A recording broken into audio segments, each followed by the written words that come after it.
Fellas, let's talk facts. Your belt game can make or break your look. You could have the cleanest fit, but if your belt is cracked, stretched, or sagging, you just killed the vibe. And believe me, women notice. First impressions matter. That's why I'm excited to partner with Anson Belt and Buckle. They completely reimagine how belts should work. No more holes. Anson uses a micro-adjustable track system that gives you the perfect fit every single time. Once you try it, you'll never go back to a regular belt. And here's what sets it apart. One box gives you 3 buckles and 3 straps. That's 9 different combos. More versatility, less clutter. You'll look sharp in every situation. Anson is family owned, backed by a lifetime guarantee. And because they're sponsoring this video, you'll get a free bonus buckle and a strap when you click the link below or scan the QR code. Don't wait. Upgrade your belt game today. All right, here we go. I'm going to go ahead and put this clip up. I'm going to go ahead and react to it. Here we go.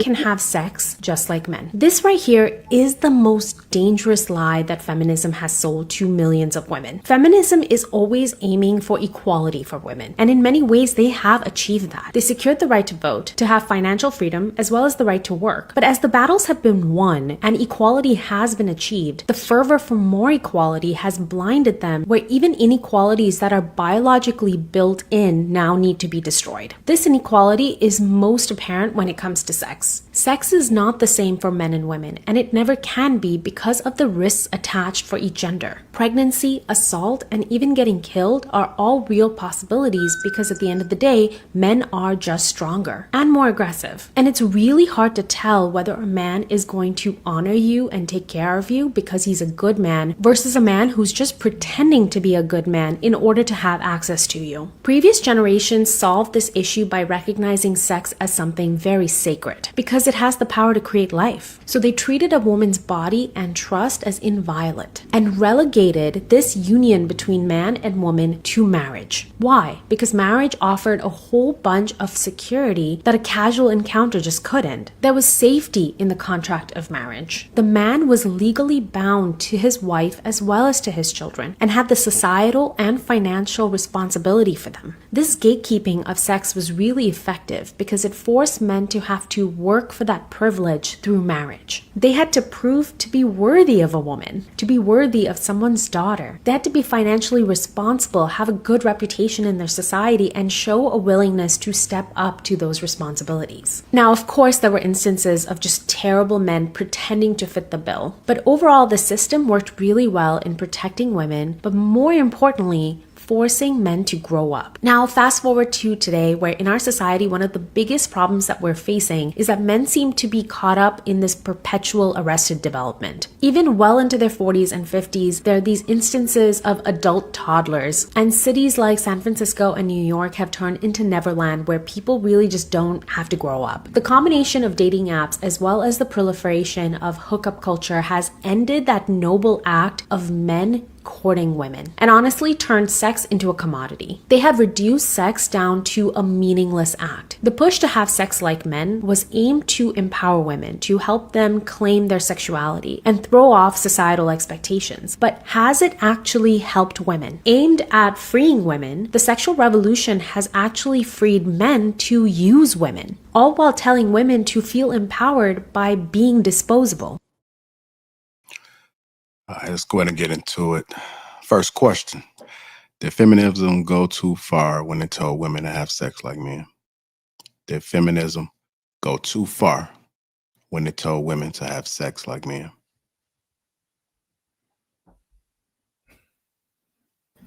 Yes, it did go too far, telling women to have sex like men. We are not biologically or emotionally set up like men. We are not able to disentangle emotions with sex. We cannot. We're just different. And that's the reason why we're supposed to be different. We're supposed to bring the rationalization, the logic. We're supposed to bring the patience. We're not supposed to be rushing. If she's telling you that men are naturally aggressive, then they're not supposed to be the leaders of your body. Like, you're literally supposed to make them wait and have some standards for yourself. I'm not coming out here having a bunch of sex with a bunch of different men. I cannot do that. I'm just not built to do that. It's too much for me. Like, I just like having one man focusing on him and building with him. A slew of men and just casual encounters, I'm not going to do that. Go that way. I kind of agree with Pearl on that, because most women who are out here having sex at the rate that men is having sex, and I'm not saying women can't have casual sex.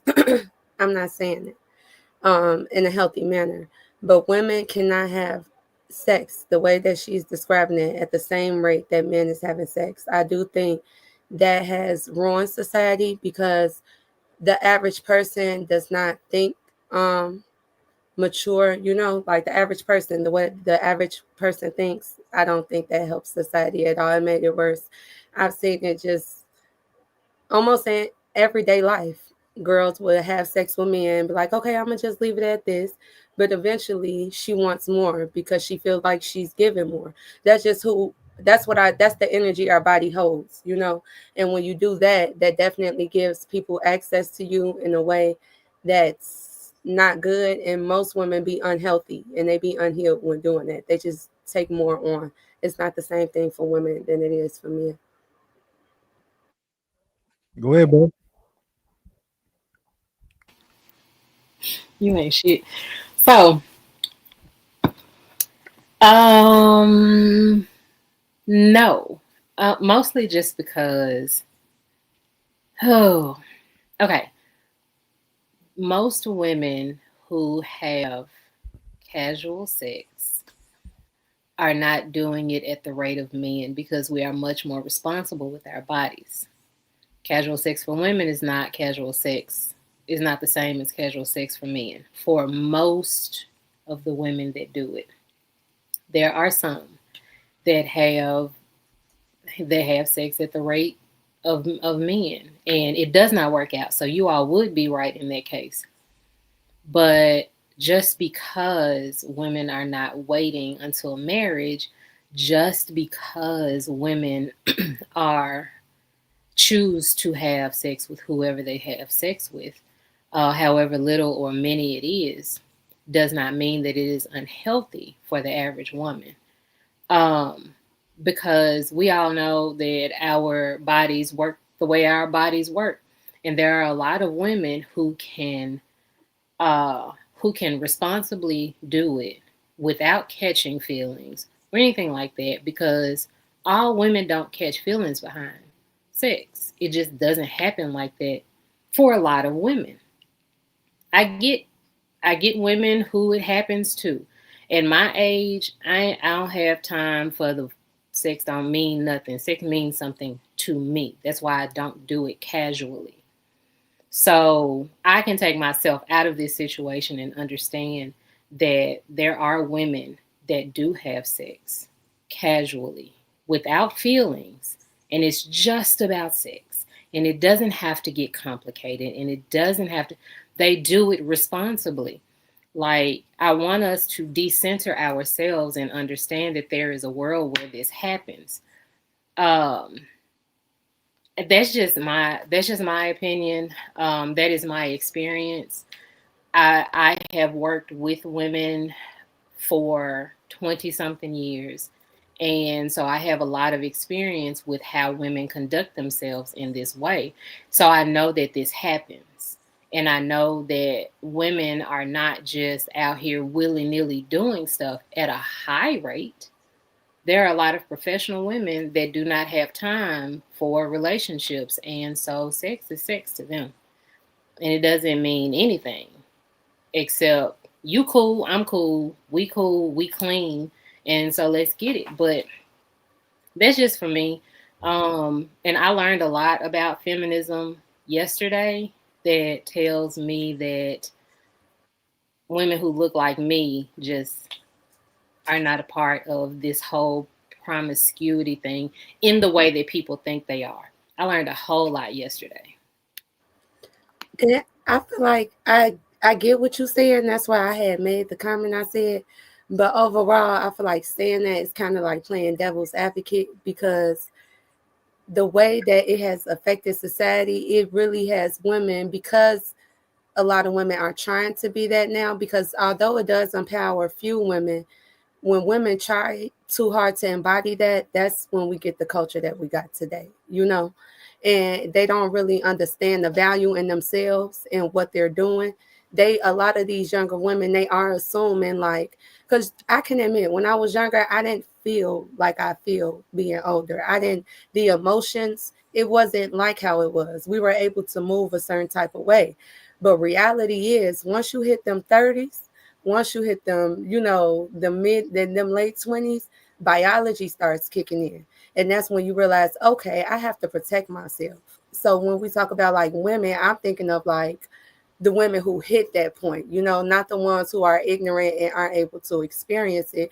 And I do feel like sometimes the older you get too, I do feel like some women are like, okay, now I'm understanding what I'm getting myself into. So they can be more, you know, more mature. But just because they adapt to the maturity, don't mean that's what they actually want. You know, like when I hear people talking, subconsciously, when you listen to their conversations, you can tell what they want, you know. And although they're out here having casual sex, they would rather a marriage, if that makes any sense. No, so I completely understand that. And let me clear this up, because I don't think it was being understood. For me personally, I don't have time for all of that. Like I am looking for something completely different. So I do not do the casual thing, because I know that when I'm focused on one person, when I am focused on one thing, I cut everything off. I don't care about nobody else. That's just how I am now. But what I learned, and I will concede to both of your points. I just know that there is another world out there. There's another group of women out there that does not apply to. And that's what I was speaking on, because I completely agree with the both of you. But I have to say no as well, because I want to represent women equally. But now I want to say no, but I have to say yes also, just because of what I learned yesterday. And I was enlightened. I just so happened to have a conversation with my mom about this yesterday. And she basically said what men have always said: feminism did ruin Black women. And this is why. It was, I don't know if you all know that, but there was a law that said if a woman cheated on her husband, he could petition for divorce and take her kids. Feminism stopped that law. It got rid of that law so that white women could go out there and just cheat on their husbands and keep their kids. And so when the divorce happened, they got the kids, and then they got what? Child support. So when you say feminism ruined the Black woman, they sort of followed suit. And so then, yeah. So it did kind of bleed over into our culture as well. So I do concede to that. I'm not, you know, I'm not oblivious to it. But I speak like this because I want to represent all women, but I also don't want men to get the wrong idea that their talking points are completely right, because you have to tell the full story, because it didn't start with us. It started with them. The original 304s are white women. I don't know what to tell you. And so they made it okay in society. And so every other woman followed suit. So why do you want to represent all women instead of just Black women? Why would you want to pick up that mantle though? Because they No, definitely don't give a shit about your Black ass. I'm not talking about white women. I'm talking about us, but I'm talking about all subsets of us. What? When I heard somebody say all women, I'm thinking of every nationality of women. Oh, no. I'm talking about us. I'm just talking about, I want to represent all of us well, because there are so many different sides of us and so many different types of us. That's what I'm talking about. All right, go ahead, Willie. Lamont. Who you want to go? It don't matter. I asked a different question while y'all asking the same. People always ask, like, what's wrong with women that can have sex without catching feelings? But the truth is, there's nothing wrong with them. It's not that they're broken, it's just conditioning. A lot of women learn to have sex and detach because it's safer. They've been hurt, drugged through the mud, damaged, all of those things. So they wear like emotional armor. So it's not like they don't feel. They don't have feelings. They just learn not to feel them. Biology can't be overridden. Biologically, sex releases oxytocin, and that's a bonding hormone, especially in women. But with all the heartbreak, casual flings become normal. That bond weakens, the brain adapts and accepts. Love gets replaced with logic. And then if you add modern dating culture, a world of options and validation, like the fear of vulnerability, catching feelings now just is like a lose-lose game or a zero-sum game for a lot of women. So it's not that these women are heartless. It's just, that they've been conditioned to act like this. And then, the fact that so many women are running around here with the masculine imbalance, to their character and their mindsets, it's the outcome you get. A bunch of women who are willing to fuck for free.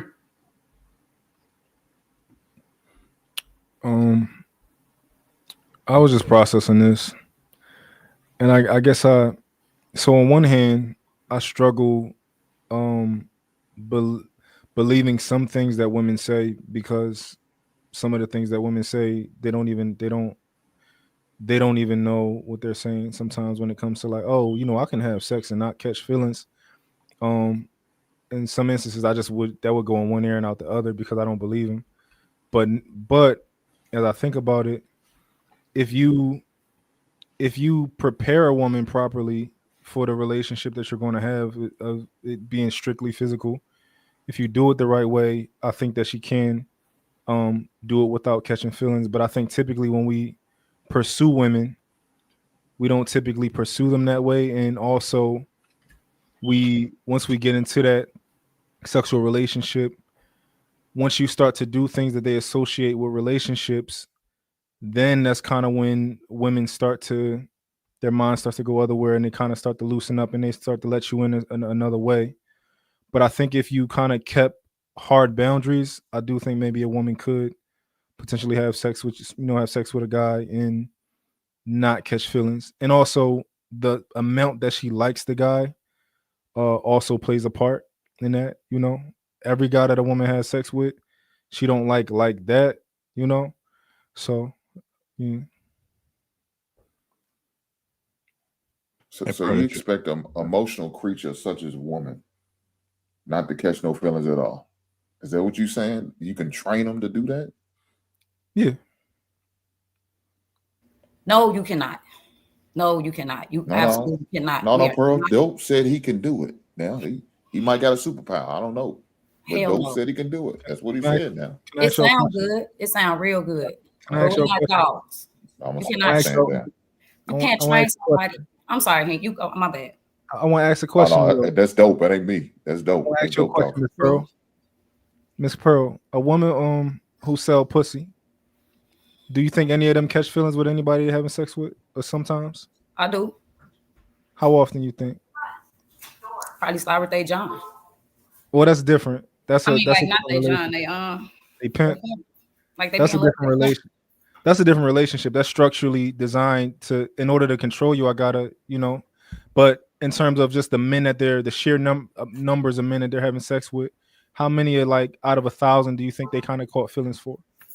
Depends on the quality of the relationship. I can't give you a quantifiable answer about how many men she didn't fall in love with. The question should be, has she ever fell in love or fallen in love with any of those? And she's a prostitute. I would definitely say yes. The number of women or men, I don't know. I don't know these prostitutes personally or their history with the men. So once again, give you a quantifiable answer. I can qualitatively tell you that woman has had an emotional experience with at least one of those men. Let's stop playing here. I think the problem is that we're accepting of casual sex. Like, sex is supposed to be, like that lady was saying, something sacred. Like, you're literally trying to detach your emotions and say you can lay with somebody and then not catch feelings when you're literally doing the things that are going to make you catch feelings. And then you're saying, like, if you do things in a relationship type of mode, she's going to eventually catch those feelings. You're having sex. That's part of a relationship. I mean, maybe that's why some of y'all miserable right now, because y'all ain't trying to listen to what's real. Like, you're not supposed to be doing that, point blank, period. God damn. Like, have some structure and some standards about yourself. Like, casual sex, what? For real? We finna sit up here and say that's cool? Like, it's not. I think a lot of women just have adopted that because they see how men move and they think, oh, I can think and do the same thing. You cannot. That's why you're miserable right now. That's why you ran through right now. That's why you can't establish and have relationships right now. That's why you emotionally imbalanced right now, because you're trying to operate like a man. Like, stop playing. We're going to have real conversations. Let's have real conversations. Like, ain't no real woman out here trying to have no casual sex with nobody. That's what feminism taught women. Y'all can do everything a man can do. That's one of the lies that they told some women. All of us don't believe that shit. I'm standing right here sitting on him. Oh, no, not saying that. They told all women that. Some of y'all just have more common sense enough than believe it. I think I asked a really good question, and I don't want to really diminish it, right? I want you to, if you could try, Miss Pearl, for me, if you could try to remove yourself from your personal beliefs real quick, just to have a philosophical conversation about this. I just want to talk about the philosophy of it. I just want to go into the data that we can, just be reasonable, right? Do you think that based on what a woman does, her environment, that she can be trained to disassociate feelings with sex? I think she probably had some trauma that makes her disassociate. I think that's where it starts. That's where we get prostitutes, we get strippers, we get OLs, we get these women who once again do these type of things. Something has happened. No woman in a structured household with a loving mother and father just turns into a prostitute, right? Something happens for those women to devalue themselves and allow men to do the same thing. It's not just, oh, I'm coming from a white picket fence, like I said, loving family, and I just decide to become a degenerate. It doesn't happen like that. You don't choose to do that. Something happens that propels you to accept those type of things that happen. Just saying. I agree with you, right? It's the same way that if I wanted to train my fists to be, my knuckles to be really hard, I would need to give my fist trauma in order to, toughen up that skin right there. That's why boxers, their skin is different on it. They bones are different. It's harder. I agree with you. So I'm your fist now. Your fist and inanimate objects compared to a person. How you gonna compare the trauma of your hands to the trauma of a person? No, my hands are real. They're living. They regenerate. It's You're real. living. Exactly. Your brain is sending a message to your hands that they're hurt and they're traumatized. What you talking about, Joe? What you talking about? So do you think that you're emotionally? Do you think that emotionally your body reacts the same way that your hands do, based on the amount of trauma you can go through? You think you can harden and emotionally? You think that's your body trying to protect you from things like that?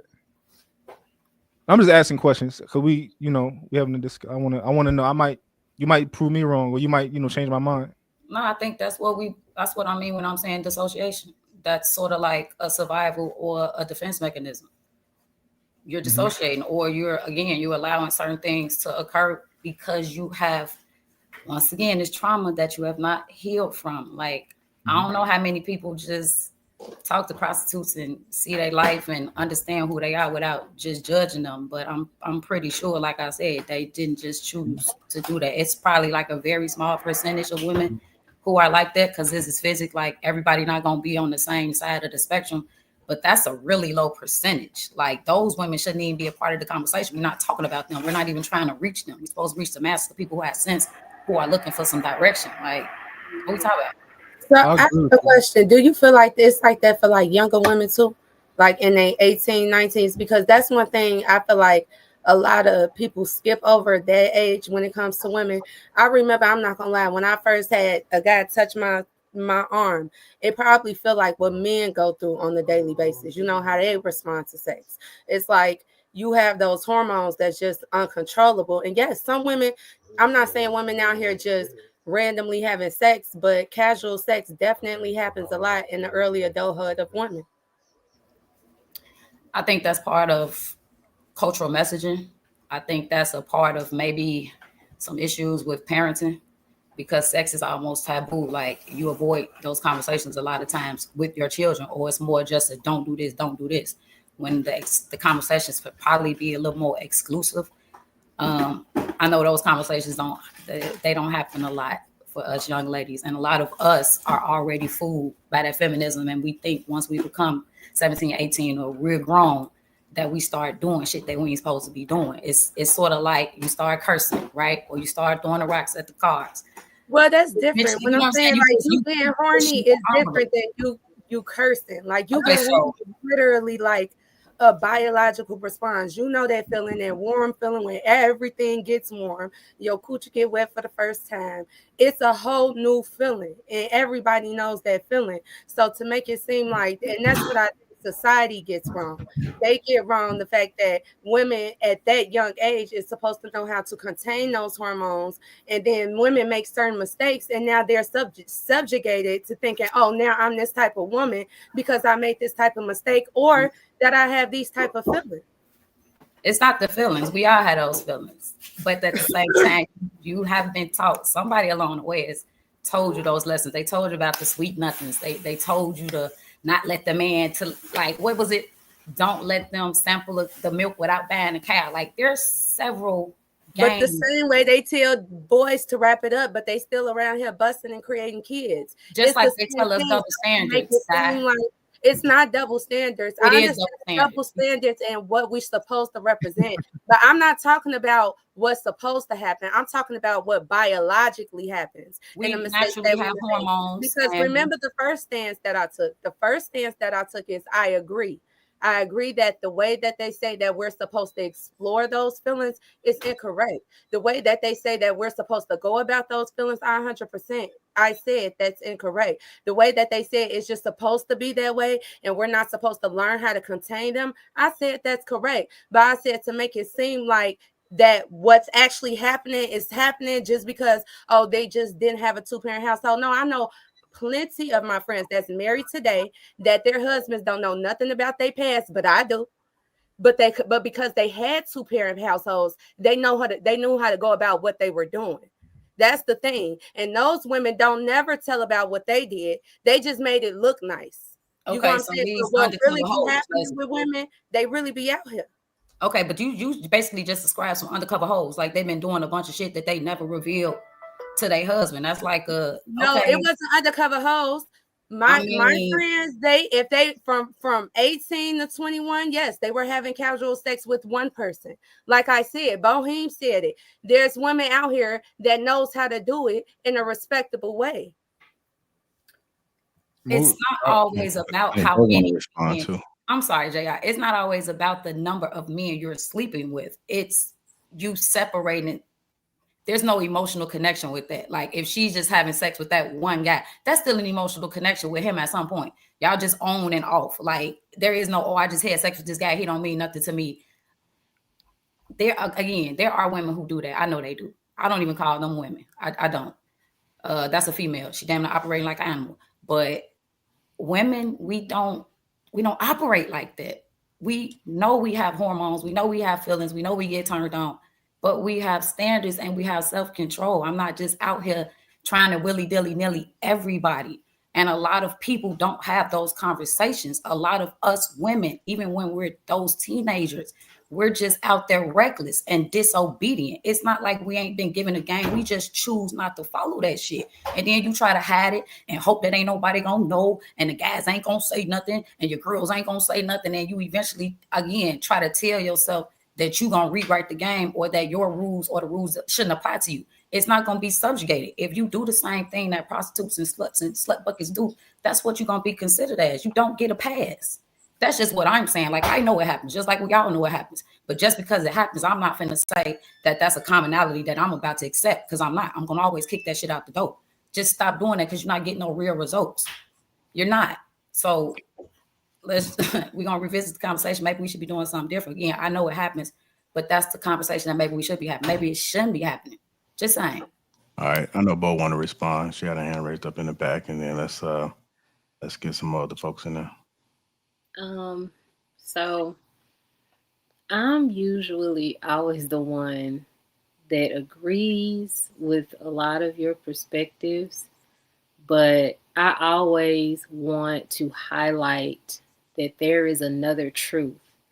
Two things can be true at one time. Pearl is exactly spot on.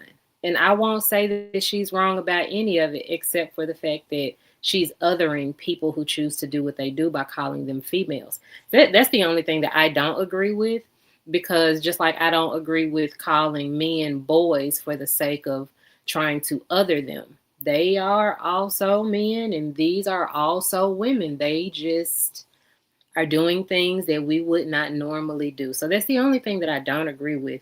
But I don't disagree with anything that Pearl said. I completely agree with all of it. But I do know that we have to leave room for other things to be true because we are humans and humans operate differently. I just want people to understand that women can be those responsible people that may have casual sex, that may have that one guy that they go to. She ain't got no feelings. They cool, right? They cool. It ain't no problems. It ain't never been no misunderstandings. There is an understanding. And if I'm being honest, it's sort of, in my opinion, like if I had to make sense of it, it comes from the fact that men detach their feelings from it. So women have learned to also detach their feelings from it because they know that men, you don't mean nothing to that man like that. So you get your rocks off. Partner, I see you later or not, and I don't know. And so if men would be more responsible with sex and actually have the feelings with the person, because like, how do you detach that yourself? It's the same thing. It can be the same way for some women. So like, we can't deny with all of these millions and millions of people that this is the only truth. That is not the only truth. That is true. But there are other truths. That's all I be saying. And so if we can't leave room for other realities and other perspectives, I think that we're doing this conversation a disservice because we're not being honest about how many people in the world operate in what way, whether it works or not. For them, we don't know, but we do know that women can detach their feelings responsibly. It happens. That's all I be saying. All right, let's go ahead and get Shannon now, and then Coel. Hi, you guys. I was listening to you all. Pearl, I just came up here to give you your props, honey. I was in the background going, speak, Pearl. She is absolutely right. I agree. There may be a few, but I want to emphasize it's a small few. We've all, there are people who are able to detach their feelings. We get it, but it is not the majority. Most of them girls that y'all tap in like you in some type of way. She got her feelings get hurt if she starts seeing you dating somebody else. Her feelings are gonna be hurt. Do you know? I think somebody said it starts in high school. Do you know how many high school girls I seen in a bathroom on the floor by the toilet crying over a dude she done gave herself to? Her emotions are attached to this little boy. So to sit here and say that most women, when I say, let me just put this in perspective.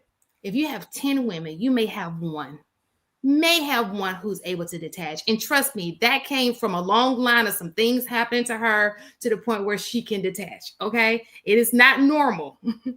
So for the most part, like Pearl said, if a girl is out here and she's sleeping with, now there are different reasons why women sleep with you, right? She may like the way you make her feel. You make her feel desired. There's a feeling you give her. But anyway it goes, her feelings are going to be attached to you if she keeps having sex with you. She has sex with you one time, two times, over and over again. She likes you.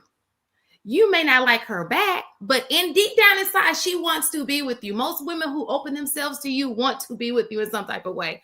I just want you guys to know that. Please do not be fooled. I know these girls out here trying to play the game like, they're just saying that because they think it's working. I don't know what they think. They're just playing themselves. I don't understand. It's so weird. I just don't. Can I ask you a question, Sean? Yes. Are you sure? Are you positive, right? That the attachment to the idea that because a lot of women have expectations that they never communicate.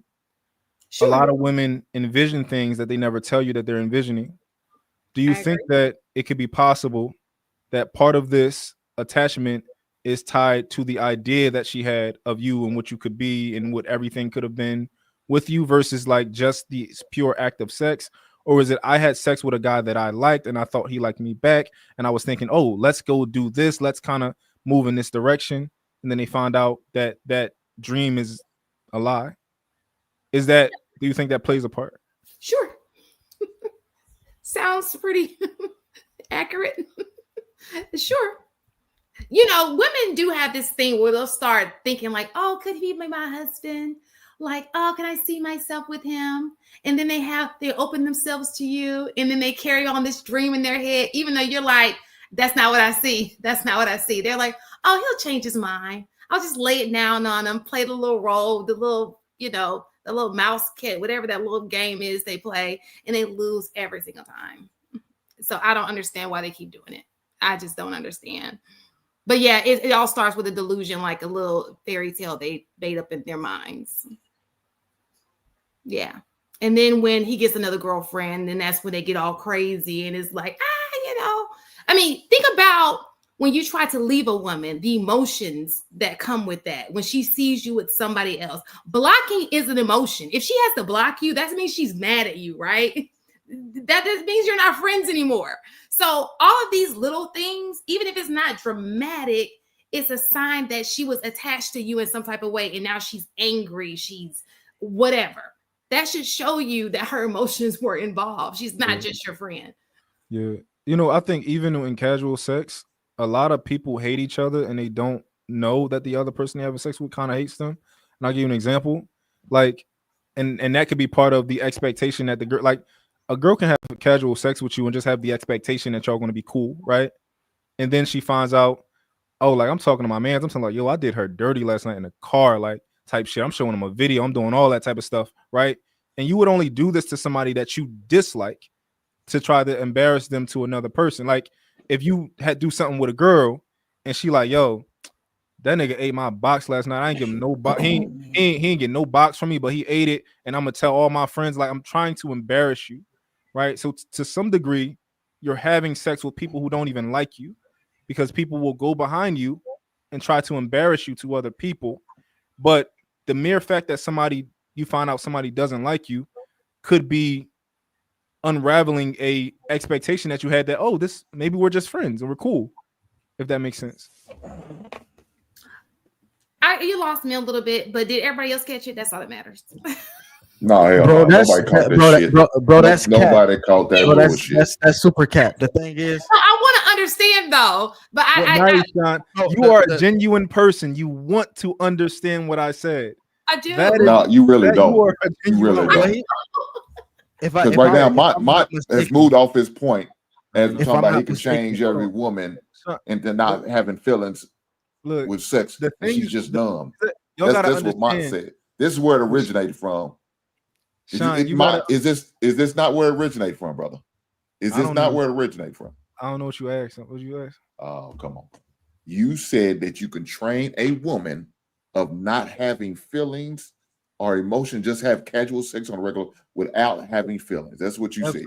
Absolutely, you can train a woman to do okay, it. so this is where it started from. I think you could train a woman to not respond the way that you don't want her to, but you can't train her not to have those feelings. I can train anybody.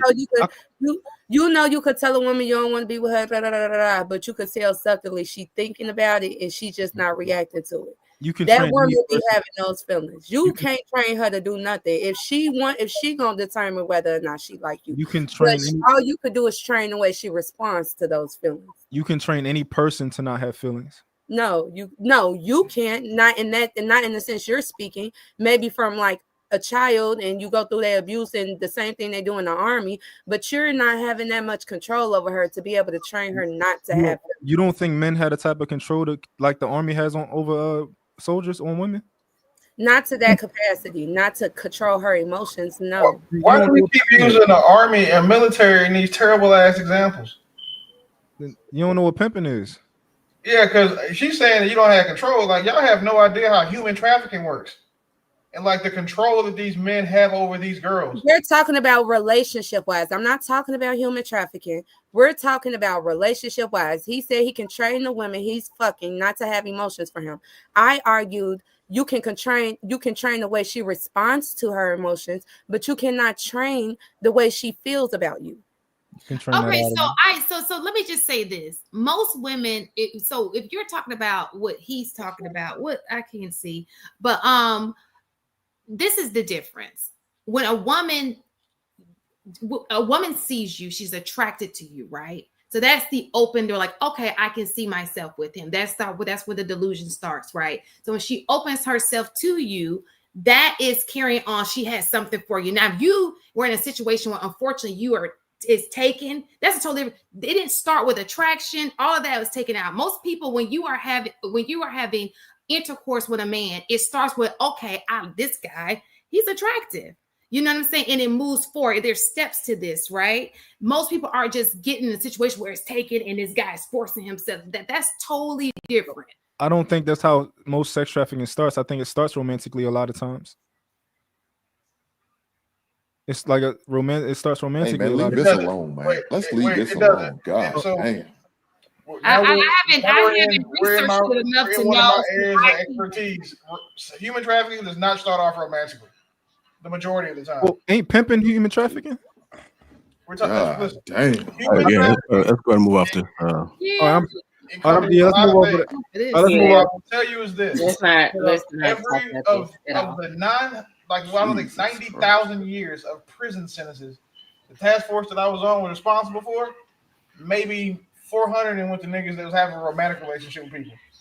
Human trafficking starts off with unnecessary access and influence over someone who's beneath you. Typically someone young like a child. And then you tell that kid, like, hey, if you go do this, it's cool, because the kid doesn't know any better. So you train that child to go over here and take, miles and miles of dick and bring you the money. That's what happens. Yeah. So, like, it's not a romantic thing. There's no romantic piece to human trafficking. Excuse me. There's no prevalent romantic piece to human trafficking. That's not true. I think Marcy's thinking of the way he would do it. He hasn't done it, so he's just thinking of the way he would. Let's move off the topic, but I just want to say something to Sean real quick. I made the point that, because I'm a deep thinker, so I process certain things. I made the point that I think that a lot of people are having sex with people who don't like them, right? Sure. If somebody's going to have sex with you and turn around and then almost embarrass you to their friends, is it safe to say that they don't like you? Sure, I agree. So at least me growing up, most of those guys who was having, like, the second that we could get away from that girl, we was going to embarrass her. That's what a lot of guys did. But you're assuming that the sex, showing her having sex with me, is embarrassing her. No, I didn't say that. No, that's embarrassing her. How is that embarrassing her? When I go tell my homie I got it last night in the car, I didn't have to spend no money. I ain't had to do this. That other niggas are lame. I got it. I ain't had to take on no dates. But you're not doing it. You're not doing that most of the time, bro. Most of the time you have sex with a girl, it's not a girl that's in a relationship, unless you're just going for them type of girls. But most of the time you have sex with a chick, it's not a girl that's in a relationship that you like, oh, I got her and I didn't get nothing for it. No, most of the time you have sex with a girl, y'all attracted to each other, and it is what it is. Now, how it happens and where it happens, that's up for discussion. But you're not going in it and you're not doing no shit malicious. Now, if you got a video of it and you just so happen to show your homie, you don't hate the girl. Yeah. Because I personally don't do it. I think that's weird. I'm not showing my homies me having sex. I don't do that. But I have had some of my homies be like, bro, bro, look, and I be like, bro, I'm not trying to see all that, but it happens. But it's not embarrassing her. Now, if he would have been like, man, her won't stink, that's embarrassing. But just the simple act of her having sex with him, that's not embarrassing. So I wouldn't say he don't like her. I think that it depends on the female. I think that some women may find that to be embarrassing. Like, if she liked him and he's out here showing a video, every woman is not comfortable with you showing a video of her. Well, you're totally right. But what Mont was saying goes to intent. He's saying that he don't like you and he's embarrassing you. No, he's not. He's not knowingly embarrassing you. To the guy, he's just bragging. Yeah, he's just bragging. You know what I'm saying? He's not like oh, most of the time. Now, sometimes I'm not gonna say it don't happen, of course, but most of the time it's just like, oh, look, you know, shorty, I done, yeah, you know what I'm saying? Look at that, look how, yeah, that's it. It don't be like, oh, look at her, because the thing is, if he gotta embarrass her, if it's something bad, most of the time he not gonna share it. Well, why you need to embarrass her just to get away from her? How about you just tell her that I don't want to have nothing to do with you no more? We done. It's over. Why I gotta embarrass her by showing a video in order to get away from me? Huh? That's you going somewhere else with it. Yeah, well, that's but what you said though. But even with what we said, even with Mike, you sit there and said you gonna embarrass her because you done with her. You don't have nothing else to do with her. Oh, so she'd go off to somebody else. You didn't say that? I didn't say 75% of what you just said.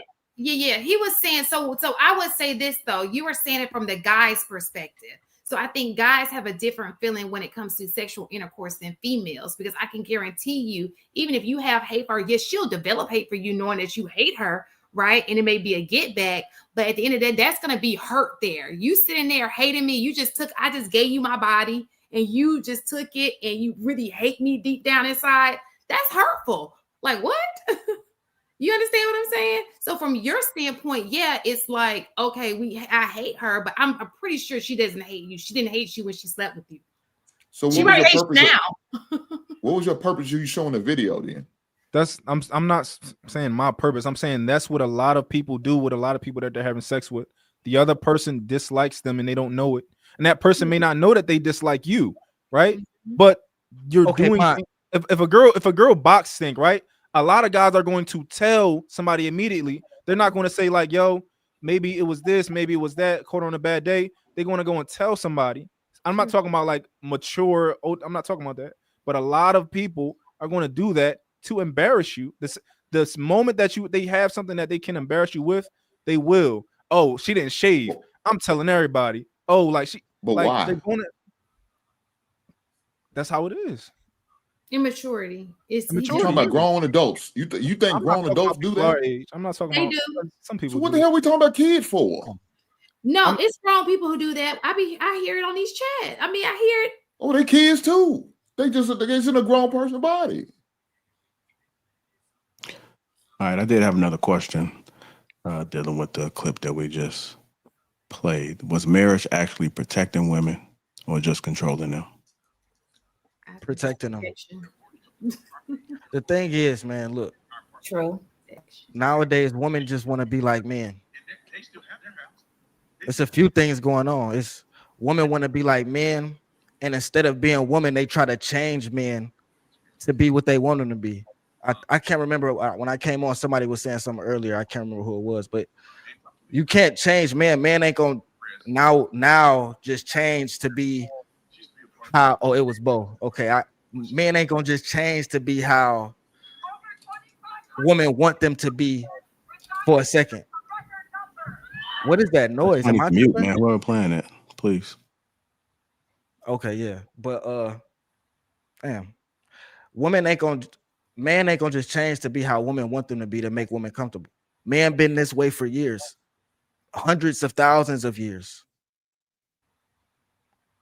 When it comes to relationships and how men are, and how in the context of a relationship nowadays, women want men to change to be more emotional or to do things that they never used to have to do. And women can't detach their feelings long term. Okay. They could do it for a short term. They can't do it long term. All right. Go ahead. I don't know why my name was called. But, I'm sorry, because I got the chat right here. I said I don't know who said it. I seen a hand come up, so I thought you was saying I said it, but no, you was just my bad, damn baby. But I know you could. I just was like, I ain't never said nothing like that. But so I told y'all I learned a lot yesterday. So marriage was made to control women in this particular country. So did you all know that in the inception of this country, when people were coming over here and they brought their wives, right? Men were not living that long. So then the wives would inherit the land that the men had. So women started to become land rich because the women were left to, to take over the land. And if you have a bunch of women, they have a bunch of land. Men are going to attach themselves to those women. Men wanted the power through land because land is literally how you get your wealth over here. Well, everywhere, really. But when the country was being started, that's how they did it. So men attached themselves. They would take care of the land for the women because the women could not take care of their land. They inherited it, but they needed a man to take care of it. So when the man took care of it, then they married the woman, then they took over the land. And so that married, and then, oh, my bad, I left something out. Laws were made where women could not. Like, that's when their rights were taken away so that men could get their land. And so you had to be married to a man in order to have resources because you have to attach yourself to a man for that purpose. So that's my whole thing. And listen, fact check it. Y'all can check it out. Whatever. But yeah, women were land rich in the inception of this country just because the life expectancy of men was really low. And that's the only person that the land could go to. So that's why I feel like marriage in this country was not good. Huh? I said black women could have ran that land. Who did? Oh, I'm just speaking of marriage in general. I wish it was us who inherited the land because them white women, they didn't want to get their nails dirty back then. That's not true either. But I'm just saying, like, because if I'm being honest, like our people never really operated like that.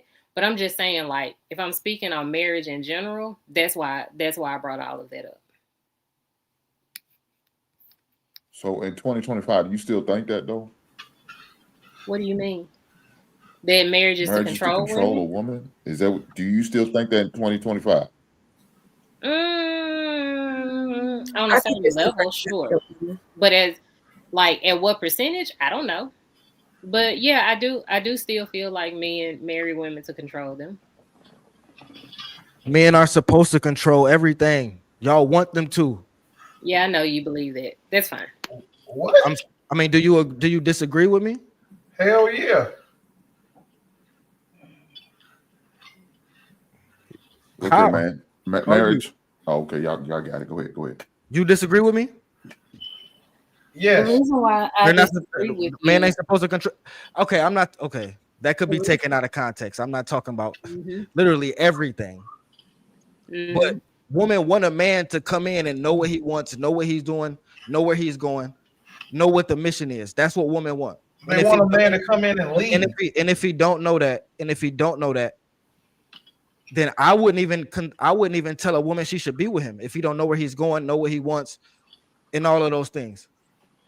They want him to take control. They may accept it at some points in their life, but they don't want a man to move into their house and all of that. They want a man to have the I won't have to say the best credit, but they want a man to have credit good enough to get a place that they want to stay, make enough money. They want that. They want the man to take control. And so that's why I want you all to be very careful. Go ahead. Up until it doesn't benefit them. That's why I want you all to be very careful when you say things like that, because I'm going to disagree with you every single time. Men should control everything. And I'm a very literal person. So when you say what you say, you need to clarify, because I'm going to immediately disagree, because I want you to understand that there are men out here that have zero standards, goals. They don't know where they're going. They're just walking through life aimlessly. I want you to understand what men you are talking about. I want you to clarify and understand that there are men out here that are leading women to entire hell. And so that is why I disagree when you say stuff like that. Because women shouldn't be with the women shouldn't be with I understand that.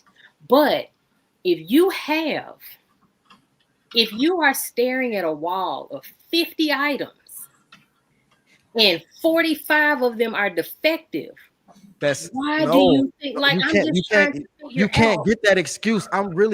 Look, you can't have that excuse because you have your excuses. Listen, every time I talk to a woman, her baby daddy either tricked her or he wasn't this same person or he changed. Like, come on now. If you gonna have women's intuition, if you gonna be so smart, if you gonna claim you the smartest, how the fuck did all y'all baby daddies tricked y'all? Come on now, for real, for real. So stop it. You want a man to take control, I get it. Now, you can't say she got 50 things to look at and 49 of them crappy. Fuck it, pick the right one. If you pick the shitty one, that's on you and your teaching. That's on you and your parents.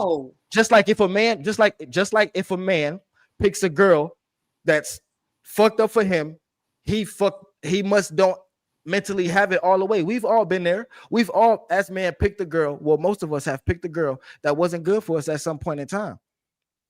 As a man, as a leader, you got to learn that and get through it. The thing is, when that trauma does less to man than it does to women. So man can go through that 10 to 20 times and it's going to affect the minimal. If a woman go through that 10 to 20 times, by the time she get to that 21st guy, she going to be looking at that nigga like, dog, what we doing here? And that's what we have today. Women are giving themselves to multiple men, and by the time it gets to the time where they want to fall in love, they don't have nothing left for the guy that they want. That's all. Oh, I'm saying. I think that I agree with you up until. I'm sorry, JR. Sure, show. I was saying I was going to you. So go ahead. I agree with you to that last part, and today I think they always wanted to fall in love. They just can fall in love with the wrong person. People can fall in love with the wrong person. Yeah, they can, but it's up to them and they discernment not to. Sure. I just wanted to get, just that little part at the end. Just wanted to. So I have a question. Why aren't women given that grace, knowing that most of us grow up without our fathers and taught the right way to be loved? Why aren't we giving that grace to make women are giving grace for everything. Like women are giving grace. No, not that part. No, we are. I will agree with you to that point because I feel like women are spoiled. I feel like women can be mostly selfish. Like I'm not gonna play devil's advocate. Like, oh, men have their ways of being selfish too. I can say that, but when it comes down to sex specifically, that's what I'm saying. Because a woman's primary agency is her sex. So if you use her primary agency indiscriminately and let everybody that you like or have affection for in between your legs, you don't deserve that grace. The same way a man's agency is the ability to protect and provide. And if we chose to go out and protect and provide for other men or other women who weren't ours, we wouldn't be given that same grace. So quick question, women, because this is the thing, whether y'all want to believe in emotional or spiritual, and I don't know what you do believe in, but that's real. So that's why it's important to have a father in the household, because regardless of what's said to you, that feeling, that's how you could really differentiate. Men can come in and do the same thing that a man with good intentions do, and you won't be able to tell the difference unless it's a feeling. So if we know for a fact that most women in our community is not a feeling without a I'm not done talking. Sorry, without a father. If we know they're going up without a father, and we know that y'all make those mistakes too. Like he said, when men go through it, they have to figure that shit out. But the difference is when y'all go through it, y'all don't get the what's the word I'm thinking about? Y'all don't get the backlash that women do. You can't. The thing is, it's not a feeling. You can't be living reality. Men get backlash for being inadequate, not doing what we're supposed to do, not being who we're supposed to be on a daily basis. But I was just talking about this. The world gives us backlash. I can agree with that, though.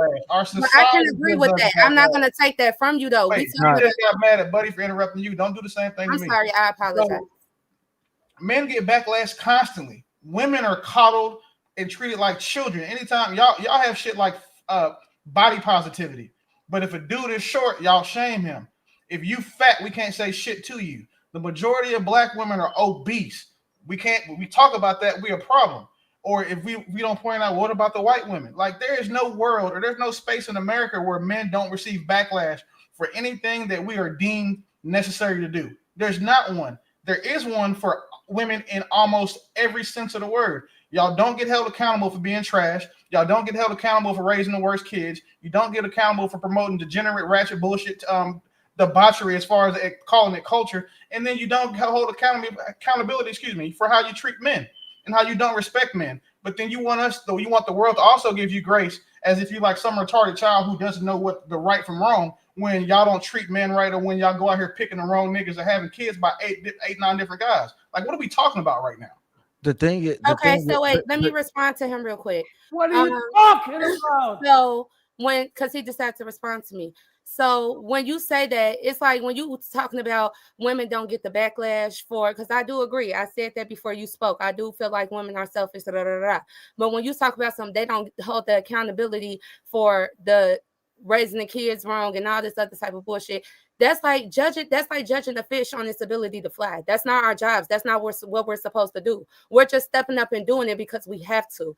It's not because that's what our mothers did. They set us up for failure. That's what they taught us, and we're trying to unlearn that bullshit. That's what I'm trying to say. It wasn't our fault that we came into this, and we as women have to unlearn that shit. And that's what I said. It's spiritual. So when we're going out there and we're dating these men, he's doing everything that they said a husband's supposed to do and courting me in a way that a husband's supposed to court me, but I don't understand the difference because I never had a father. So back to my question, why is it that in our community, instead of looking at our community for the problems we have, instead of just telling people mimic what the outside community does because it works for them, and actually try to get through to the trauma of why we doing what we're doing and give us grace and be like, okay, let's get to the root. Let me show you how it feels. You feel me?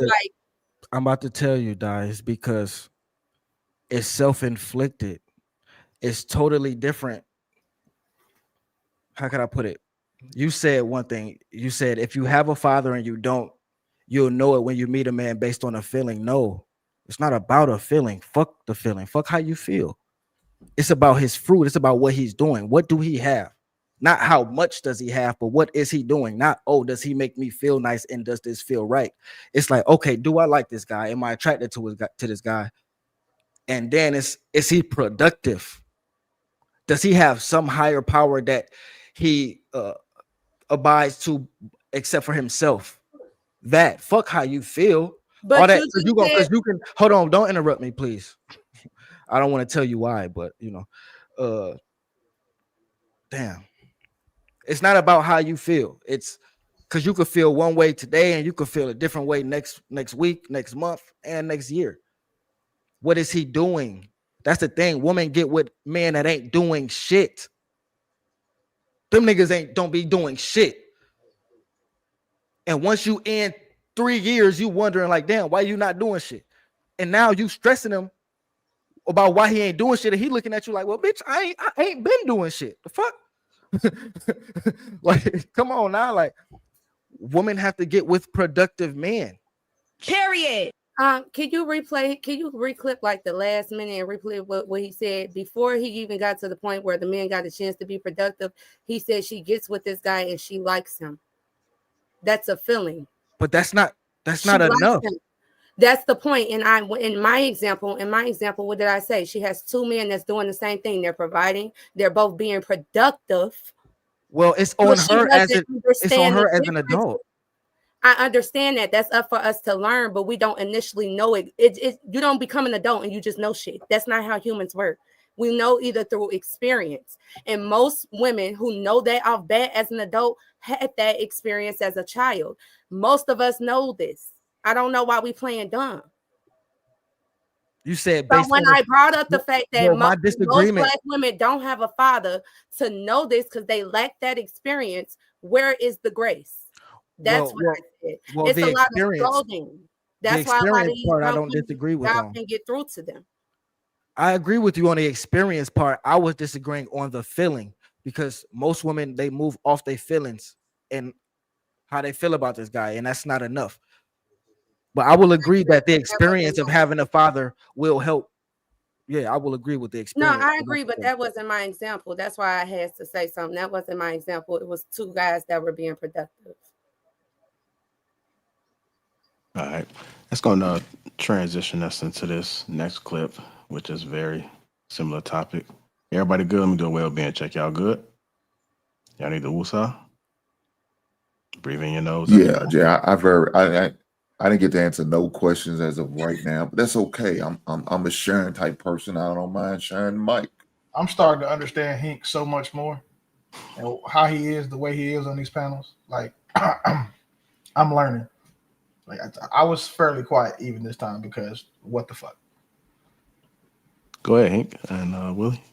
No, Jay. I want these beautiful people to have the opportunity to express themselves, and I'm going to learn. I'm going to listen. Shout out to y'all. All right, let's go and get to this next one, man.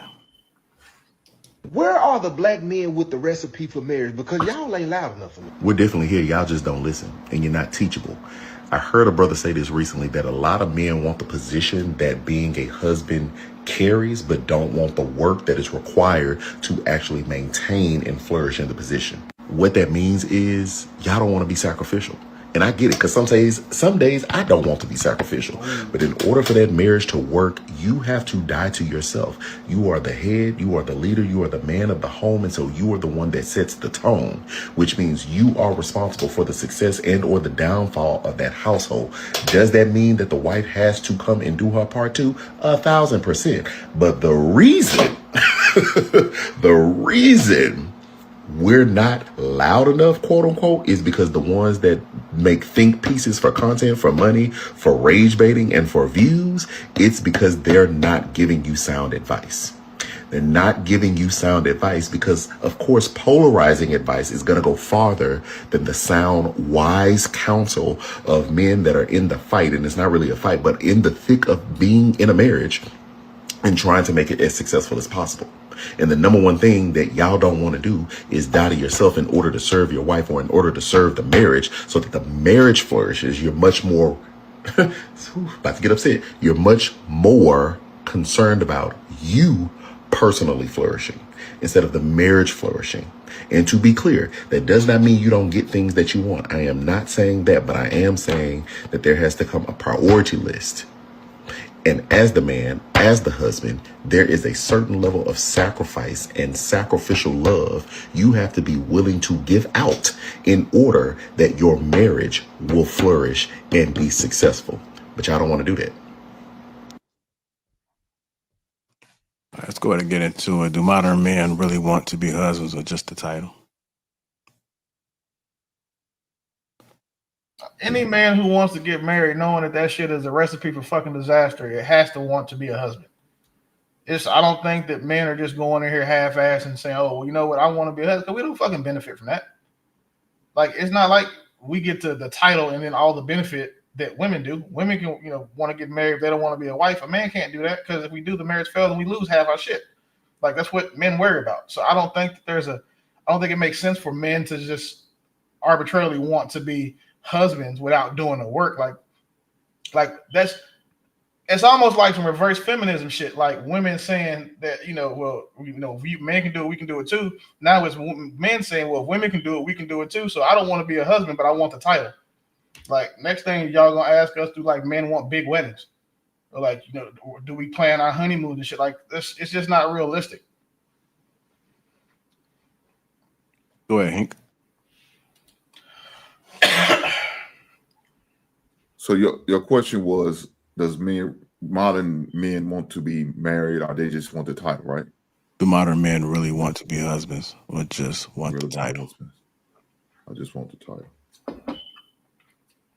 Man, let me say this, from what I'm seeing, a lot of modern men don't want to be married. So I don't give a damn. I don't think they get a title or anything. They just don't want it. And I think it's sad. It's just unfortunate. I can't blame them. With the options I'm looking at for them, it's hurtful. It's sad. I mean, I feel bad for our sons, our nephews, your little cousins. I feel bad for them for what they have to deal with. Now, I was a man who didn't prefer my son going outside the race. But what I'm saying now, I don't give a shit, dog. I tell them, find a woman that's going to love, respect you, and give you the utmost gratitude. And if that means it's a woman of another color, another race, fucking go for it, dog. What? Is she going to respect you You goddamn right. If she gonna respect you, you go with her. There's no need of you staying loyal to somebody who's not loyal to you. Why? You set yourself up for failure. So now I'm throwing my hands up, fucking man. Just bring home a beautiful woman with a beautiful spirit who loves and respects you, and we'll go from there. Now I hope it's a minority. Get you a little Latin girl, a little Cuban girl, not fucking Asians. Damn, I don't even want the white girl. But if that's what it is, man, god damn it. Stay away from the Asians. They stage 5 clingers, big dog. You're not wrong there. Okay, well, you ain't. I already said we ain't mess with them Asians. You're not wrong. But no, I don't think these modern young bloods, man, they want to do it, man. They so scared, and they hear. And the bad thing about it, we're not helping them because they hear all our horror stories, and they put on a jacket like they actually went through some shit. And they never went through it, but the horror story we on them doesn't help. So, okay. Another question. Can you be a leader in your home without being selfless? Can you be a leader in your home without being selfless? No, you can't. You can't. You can't. I don't think you can. I don't think so. That's one of the core tenets of leadership. Y'all about to say all leaders got to be selfless. Well, I don't think you can be a good leader and be selfless. Yeah, I don't think you can be a good leader and not be selfless. I think in order to be a good leader, then you have to be selfless. Of course, by definitionally, you can technically be a leader without, accepting responsibility. But I don't think you can be a good one.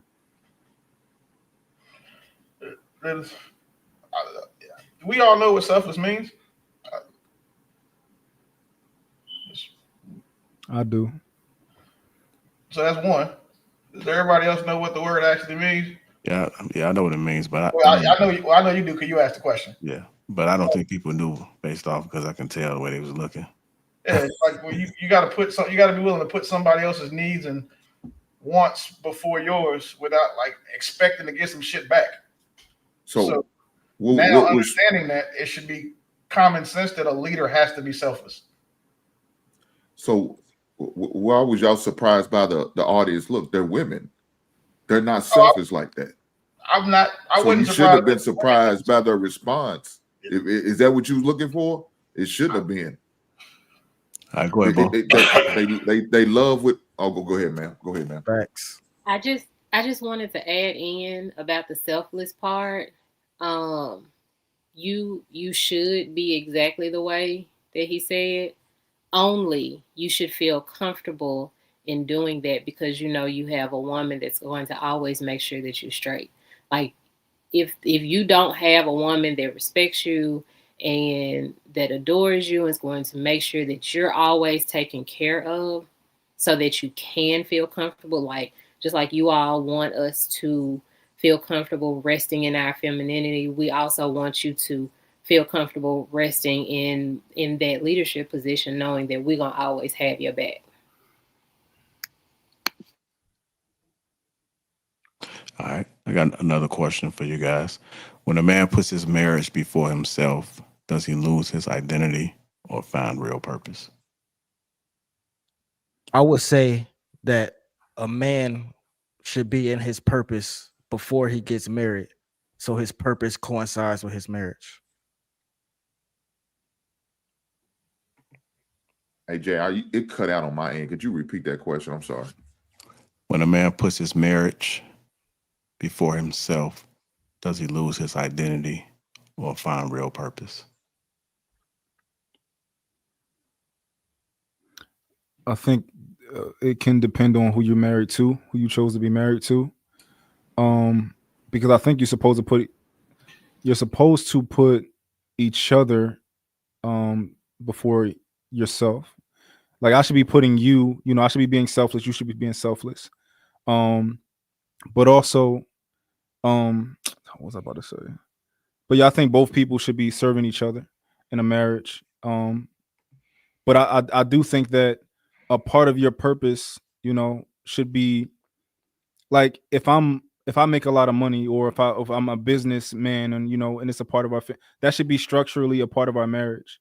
Like, a part of our family is what we do, financially and whatever. That should be a part of the way that we grow. That should be a part of our vision. So I think that these other things about you should be intertwined into the marriage, if that makes sense.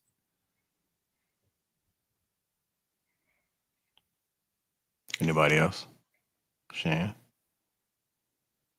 I'm gonna let y'all have this conversation, but I'm gonna come on the back end because I have something to say. I don't want to get off subject. So can you come back to me? Okay. Well, I think we might be done on this question. I got another question that I'm asking the panel, but anybody else want to add to this? Okay, so you, Shan. This has nothing to do, but this is the problem I'm having with these conversations, that the total always knocking Black women. Listen, there are great Black women out here. You just don't have access to them. So you need to figure out what is it about yourself that you don't surround yourself with great Black women. I know many of women who will submit, right? They may not submit to you because you don't got your shit together. You understand what I'm saying? So I'm sitting I hate when y'all sit up here, Black women, y'all put us in this pile as if y'all don't know. It's almost like, how people from other races, they deal with you for a short amount of time, but they don't really know you. So they have all these things to say because they're stereotyping you. Y'all know better. You're around great Black women, but for whatever reason, y'all get on these shows and bash us like we're all the same. And we're getting, it's sickening. Just because they don't show up online, because great Black women sometimes don't want to be online. Or do y'all not have access to them? Are they not in your neighborhoods? Are they not in your environment? Are y'all around ratchet women all the time? Because if you are, you should probably move. Shan, I'll say this. So frustrating. Because I'm a Black woman, and it's here time after time after time. You guys get on here bashing Black women as if you've never met a great Black woman. Hey, Shan, I'll say this. Black women are amazing. I love Black women, but if they were, I'm not gonna say if they were so amazing, but yeah, there are some good Black women out there. But if they was all that you're saying, or most of them was all that you're saying, then most of them wouldn't be single. I get it. Yes, there are some good Black women out there. We're not speaking on these questions don't come. They don't be like, oh, what you think about the good women out there? We have topics that's based on things that are sometimes based in trauma or things that we see on social media. So I don't want to say it's going to be negative, but there's a slight shock value to it. They're not asking us good questions. We're being asked about the negativity or the bad parts for the most part. So yeah, there's good women out there, but most Black women are single. So this is the thing. Well, the question I asked was when a man puts not you. No. It was the answers that were coming. It's not you, JR. But what I'm saying, I wasn't talking about this question. No. So this is what I'm saying. Being a good person you can not be a great wife, sure, but that doesn't mean you're not a good person. A good person and a great wife are two different things. Just like a good man may not be a great husband. But the way you guys speak, no. I hear it over and over again. All this ill talk about Black women as if y'all got y'all shit so together. You understand? We both have to have work to do. We do. And I'm so tired of this deficit mindset that we have. We speak ill on each other. That's all we do is spew bad things about each other. They don't have to do it. Hey, look, Shan. So toxic to each other. We can have so what I'm saying is we can have a conversation and say, look, these are our areas of improvement that we need to work on. A sophisticated conversation, but we don't do that. We start with the bashing. Oh, she's this. Oh, she's that. I say this all the time. You indirectly knock yourself because at the end of the day, Black men produce Black women. That's your sperm that produced that, not a white man's sperm. That was yours. Do you understand me? So yes, we have work to do, but to sit here and be like, oh, somebody else's product is better than yours, that is crazy. You will never, ever, ever hear me put any other race over my very own. You understand what I'm saying? Hey, Shan. Nothing but the best. I see nothing but the best in my people. Yes, we need to strive higher, but I see it in us. And it's just so frustrating to me. Hey, Shan, what the thing is, I hear what you're saying, but for the 25 and 30 years that they was telling black men that we needed to get our shit together, I ain't hear no black man say, well, what about the women? Hey, da, da, da, da, da. In 2025, black men are doing better than I'm 32. Black men are doing better in 2025 than they ever have in my lifetime.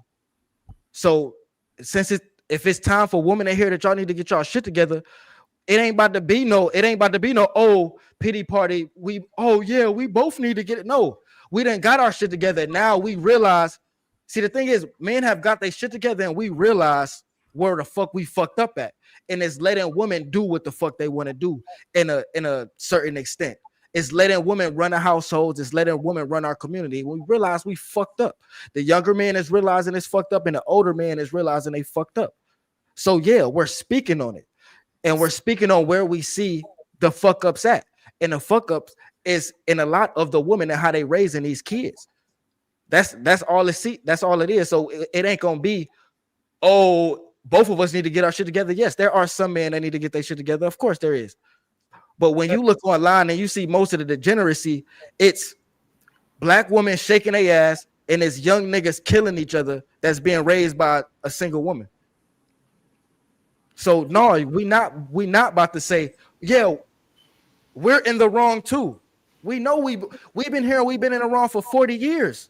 We fixing it. And the good women that we have access to, they don't get bothered by things that don't apply to them. I've never seen Miss Pearl get upset by anything.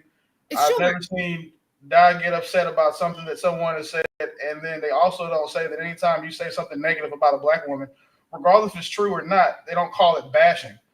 Like the good women that I'm around, they can hear all these terrible things about women and don't give a shit because it doesn't apply to them.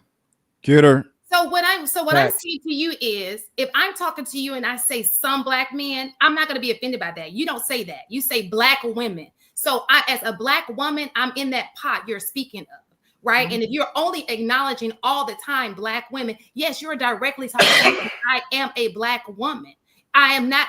I do believe, just like you guys say, when you go out, you don't see, certain women don't see certain men, right? I believe that to be the same with men. You only focus on certain women, and you judge all women off of these women that you're so focused on. And let me just say this, because I agree with you. So this is the thing. I'm not taking that I get it. Black women have a lot of work to do. I see it. I see everything that you're saying, right? But to get across the black women and say they have work to do is not to compare them to another race and put the other race on a pedestal, because all women have work to do.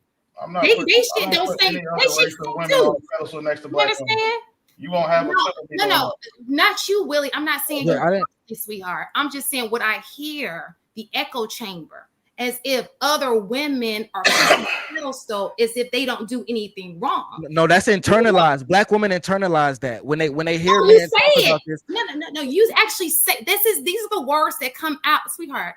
These are the words that come out. Who said this, Shan? Yeah, who said this? You just said it. No, what did I say? What did I say? You said go to these other women. It is implied.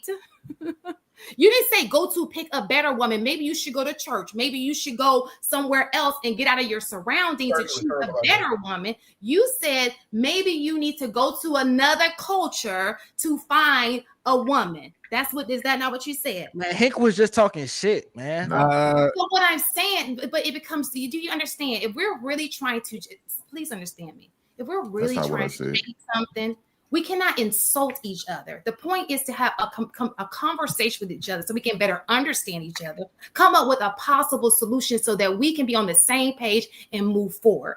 I want to see our community win, and we cannot win this way. This is a battle. This is us, to the point where they're starting to jump in with the whole, I don't know if y'all seen that. That's another conversation.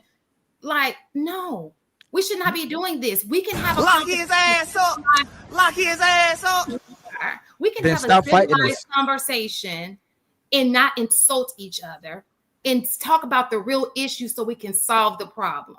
That's all I'm saying. And I know, and I want to be real loud. And I want to say, I know we got a lot of work to do. Black women, we got a lot of work to do. I am not proud of the image right now.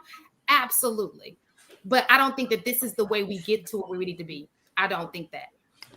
Like, I think Mont trying to hold him accountable and down. I want to see how he weasel his way out of this one. No, go ahead and lie on me. I mean, Shannon, you want to lie on me next? Go ahead and lie on me. Go ahead and lie and say what I said. He really didn't say that, though. He said he hopes it's a black girl. That ain't what he said. He said, I hope it's a black girl. He said, I hope it's a black girl. Corey, let me say what I said.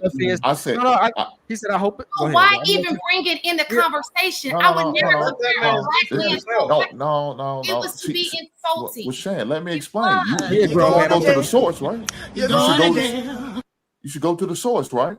Sure, thank you. You beat around the bush, talking all the way around it, but just come ask me. She heard what you said. No, she didn't hear shit, just like you didn't hear it. So what I said was, I feel sorry for our sons today. I said I used to have a problem if my son would date outside our race, but now I don't give a damn. That's what I said. What does that got to do with insulting black women? I said I don't give a damn if he date outside the race now, because I see what's out there. So all I'm saying, when we're having a conversation, why even bring other races? Then I started the races of women he could date besides the white. He said the thing is, see, the thing is, women want men to police their words. Hold on. I want to hear what Mom said. Go ahead. He said go find a big booty Latina. That's what he said. Man, I didn't say nothing about big booty. I didn't say that either. God damn, you just won't lie. I heard. See, women want. Oh my God. Women want men to police their words and the things and how they say it. But so let me ask you a question. How would you like me to say, why don't you know what, black women, go get you a white man? They like that's not gonna come on. But see the thing is, you don't care how you say it. Exactly. We're not gonna care how you say it. And I wouldn't tell man, I wouldn't advise man to listen to women en masse telling them on how to say something. He said what he said. If you can't deal with what he said, you maybe need to internalize and redirect and just listen to what he said again. If that's what most women are doing. And if a woman feels some type of way about what he said, how could I put it? A hit dog always hollers, bro. That's what there we go. That's the best. That's the best way to put it. So you saying that? Yes, I'm hit because I care about my community. I'm not here to insult anybody. I'm here to have a conversation. You understand what I'm saying? So you can say hit dog. Who cares? I don't care. But my point is, we can have a better conversation. I think we're better people than we portray ourselves to be on these shows. I do believe that. What I'm saying is women are trying to police men's words to help their feelings when that's what we've been doing for the last 60 years. It was a suggestion. Helping people's feelings is what got the black community to where it is right now. Okay. I want to ask the panel, let's get some other folks in there. Do you guys agree with what Coel is saying? Does anybody disagree with him? What is he saying? That black women are trying to tone police, man. I think that that's an impossible argument to argue against. I think that people in general should be careful how their message comes across. You tailor it for to get your best. I'm going to. I think you're breaking up a little bit, Mont. You got that sound. Black people like to be the entertainment. Go ahead, entertain. Keep tap dancing.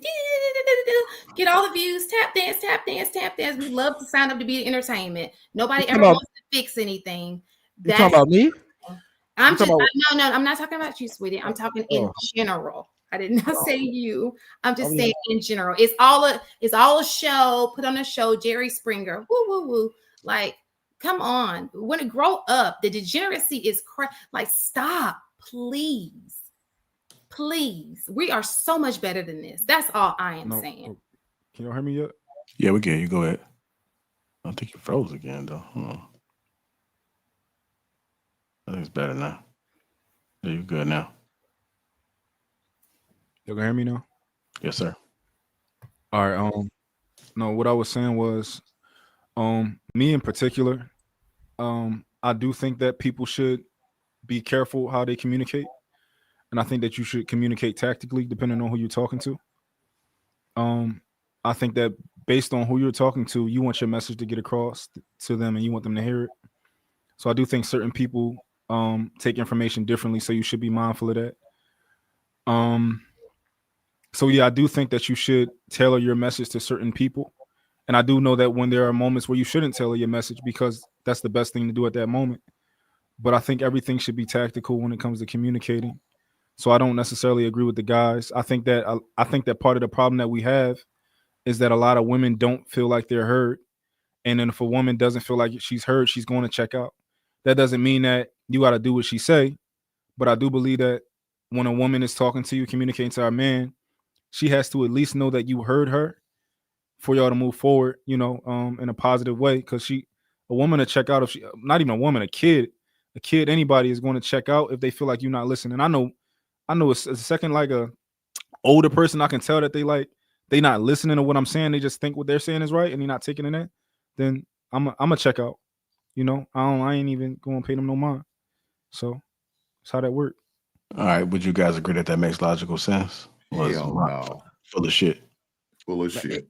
I mean, he caping. It just sounds like he caping just to, Okay, can you explain? He wants some cool points. Can you explain how he's caping? Look, let me say this. No. I want to see if he. Okay. I think we kind of get somewhere with the conversation. You say he's caping. How's he caping? Because it goes without saying, if you're a good leader and a good partner, well, not partner, if you're a good husband, a good boyfriend, whatever it is, you're gonna take into consideration like your woman's words. You know what I'm saying? Although you got to make the final decision, you're gonna take it into account. So when I say what I said, it's almost like you don't gotta, when you come on and just say it, just say that like, oh no, you gotta woo. It's just like, bro, come on now. It's like, nigga, we know that, bro. If you in a committed situation, like, and your girl, and you listening to your girl, you got an intelligent girl, yeah, but we know as men, we gotta make the final word. We know, how can I put it? Why do you only gotta communicate with your girl that way? Why it can't be you could communicate with all women that way to get a point across? Because you're not our girl, and we're not going to talk to all women the way we talk to our woman, because that would make the way we talk to her not special. Exactly. Oh my gosh, not the exact same way, but if you're trying to get your point across and you're sitting here trying to, like he said, if you want to basically prove that, like, y'all come into these conversations as men, y'all naturally leading, y'all saying, no, this is the way things go. This is the way men, this is how we, like what we say go. We run society. You act like this is how it's going to be. If you want us to receive that, why not be more logical in your approach? I'm gonna tell you guys, because we've been doing that. And it haven't got us nowhere. So for him to come on and say that, I say it's caping because I don't agree with that. It got y'all somewhere. I say it's caping because acting different. I say it's caping just because he know it don't get us nowhere. I said what I said, so it seems stern. It's a lot of females in the audience, and it's just like, just to be contrary, that's the best thing to say. You know what I'm saying? To say, oh no, I think we should listen or be soft with it. It's like, no. So you don't think you can be soft at times, but if you say some shit like, no, black women need to get their shit together and raise their kids better, it shouldn't be like, oh no, you shouldn't say it like that. You should try to say it a little better so they can understand it. It's like, no, nigga, if black women need to get their shit together and raise their kids better, it don't matter how it came off. It is. Hold on, real quick. We don't have that capacity to do that. Like, how do y'all expect us to do that? Hold on, Let me. So I feel like this is my take, right? I think that I don't think that most men are good leaders. I think that most men who think they're good leaders are not good leaders. The same way that we come on these panels, and I'm gonna tell you, 90 to 95% of the time, I think really deeply, and I think all day. That's all I do is think, right? So a lot of times I'll say something that sounds different, and it's like people aren't used to hearing it, and they'll just immediately throw it out the window, right? That shows you that people are not, they're not listening. They're not trying to listen. They don't want to listen. They already have what they, just in general, we display that on these panels. I think that a lot of times me and the men had the same ideology for the most part when it come to like women shouldn't be hoes, all this other type of stuff, right? But when we having conversations, I think that I get through to women differently than everybody else with the same message. Like, I think that I've gotten Bo, like y'all told me Bo don't agree with nothing. She's a hyena. She this, that, and the third. But I feel like I've changed Bo's perspective in many conversations where she's like, okay, I see what you're talking about. I feel like I've done that a lot because I don't say, oh, get Bohemoth, you blah, blah, blah, blah. I don't do all that stuff. Well, yeah, but see, that's different. I don't think no man should talk down to no woman or be like disrespectful to a woman personally. No, but if we having a conversation and nigga is saying something about women in general, or if he having a conversation with a woman and he telling her something about herself personally, and it's real and it's true, it is what it is, because the truth hurts. Just like men have heard for years, you ain't get your shit together. Y'all the worst fathers. Y'all ain't in the house. Y'all niggas ain't got no jobs. Just how black men had to hear that for years. We look at the stats now. Look at what the stats say black men are. We overturned that shit. If women are what women say they are, y'all should be able to do the same thing. Go ahead, Bo. So, I know that we can't make men act like, we want them to act to make us comfortable. That much I do know. Cool, great, whatever. So just like we have to accept you for who you are, and we have to let you be who you are. Cool, great. You also do have to, as a leader, learn how to communicate with the people that you're supposed to be leading. If you cannot learn how to soften your tone when it comes to certain things, to communicate with a woman in the space that she understands, you are not an effective leader. If you cannot calm down and not be so harsh when you are talking to women so that you can get them to understand what you are talking about, you are not an effective leader. Y'all can call mine whatever y'all want to call him, but we have had many conversations. I understand leadership better because of him. I understand submission better because of him. I understand a lot of things because of him in the conversations that we have had, and the way he chooses to have these conversations. As a matter of fact, Willie, with as harsh as he talks, Willie knows how to communicate. I've learned a lot of things through conversation with Willie. So I want y'all to understand that it can be done.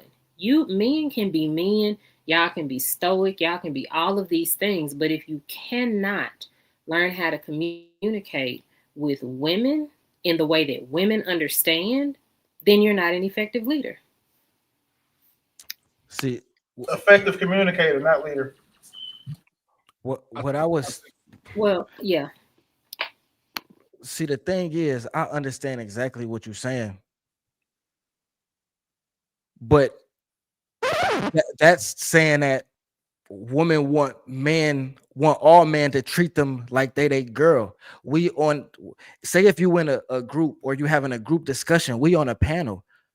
We're not. Do I have to does every man have to take your feelings into consideration when they having a conversation with you? My thing is, I grant you that, because I ain't gonna lie, in my life, you just a girl. Every woman in my life, when I come across, if we friends or we cool or you just a girl. She just a girl, dog. It is what it is. She just a girl. It's okay. She just a girl. You know what I'm saying? That's how it come to me. But when you having conversations with men out in the real world, do every man have to take your feelings into consideration?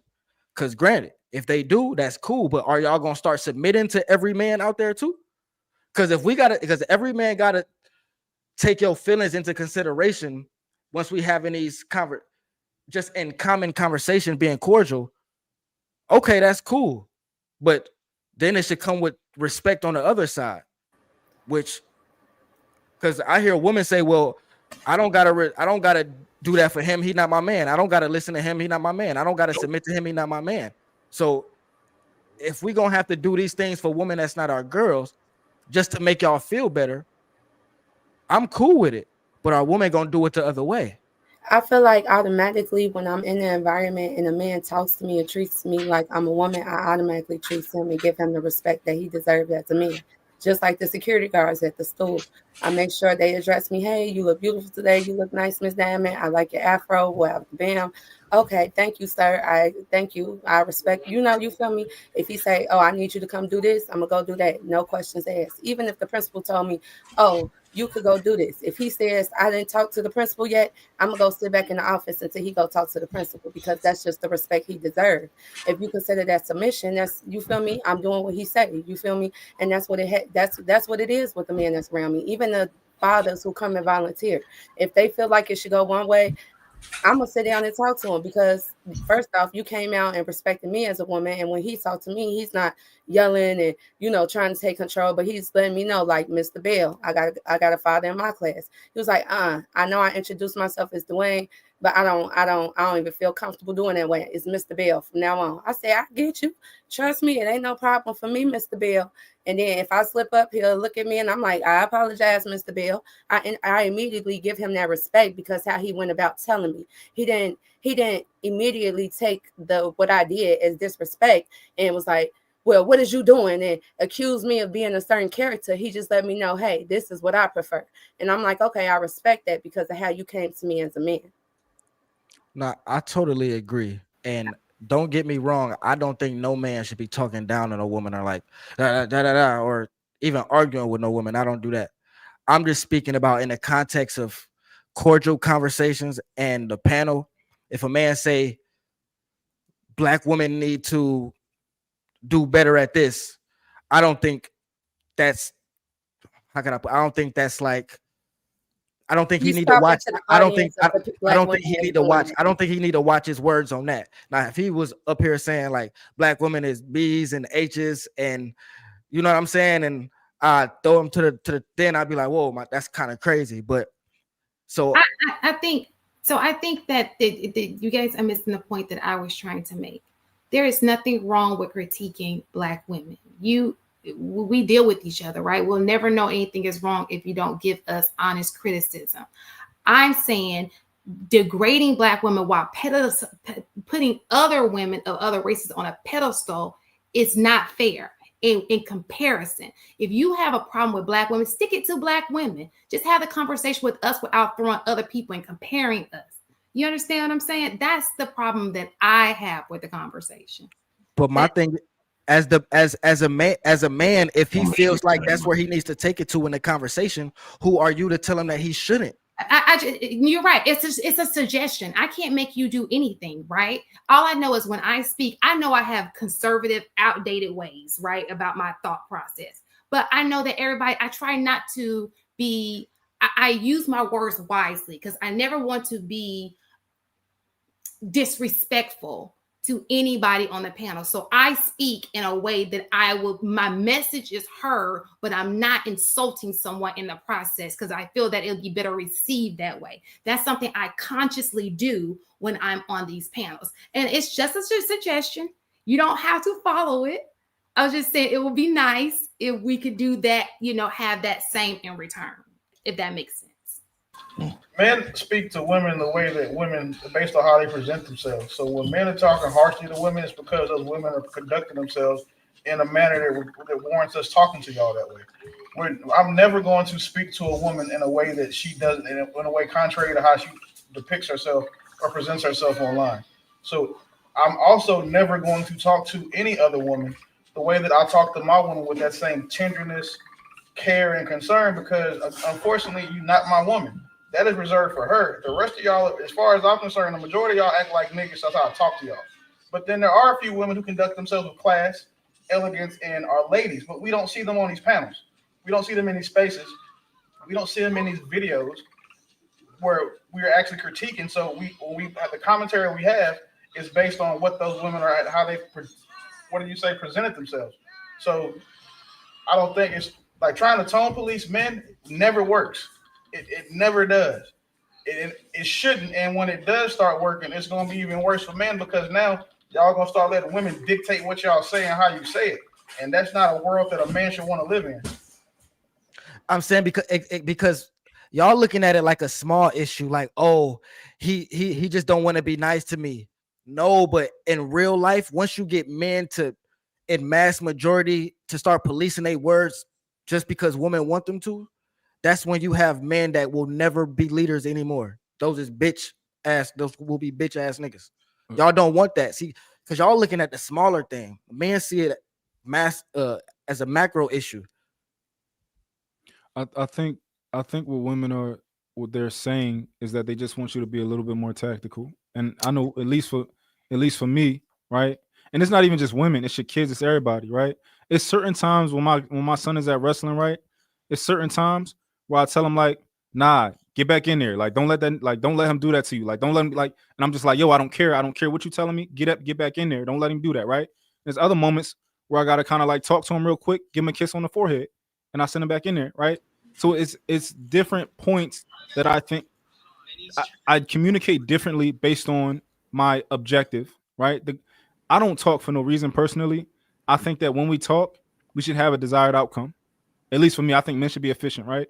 So I think a lot of men's desired outcome is to get their shit off. My desired outcome is to get you, the person I'm talking to do something.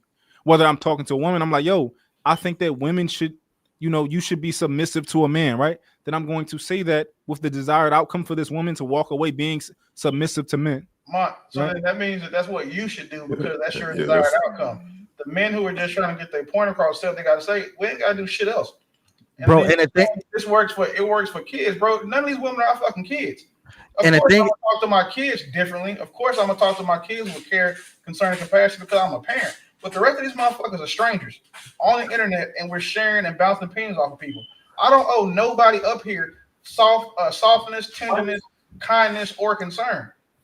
Like we can't equate, like I'm saying, talking to these regular ass women to real quick, Cole. Willie, you said something that was distinct, right? You said getting your point across. I said getting your shit off, right? Those are two different things. Well, I mean, to me, it was the same thing. In order to get your point across, right, that person has to understand what you said versus just hearing what you said. Would you agree?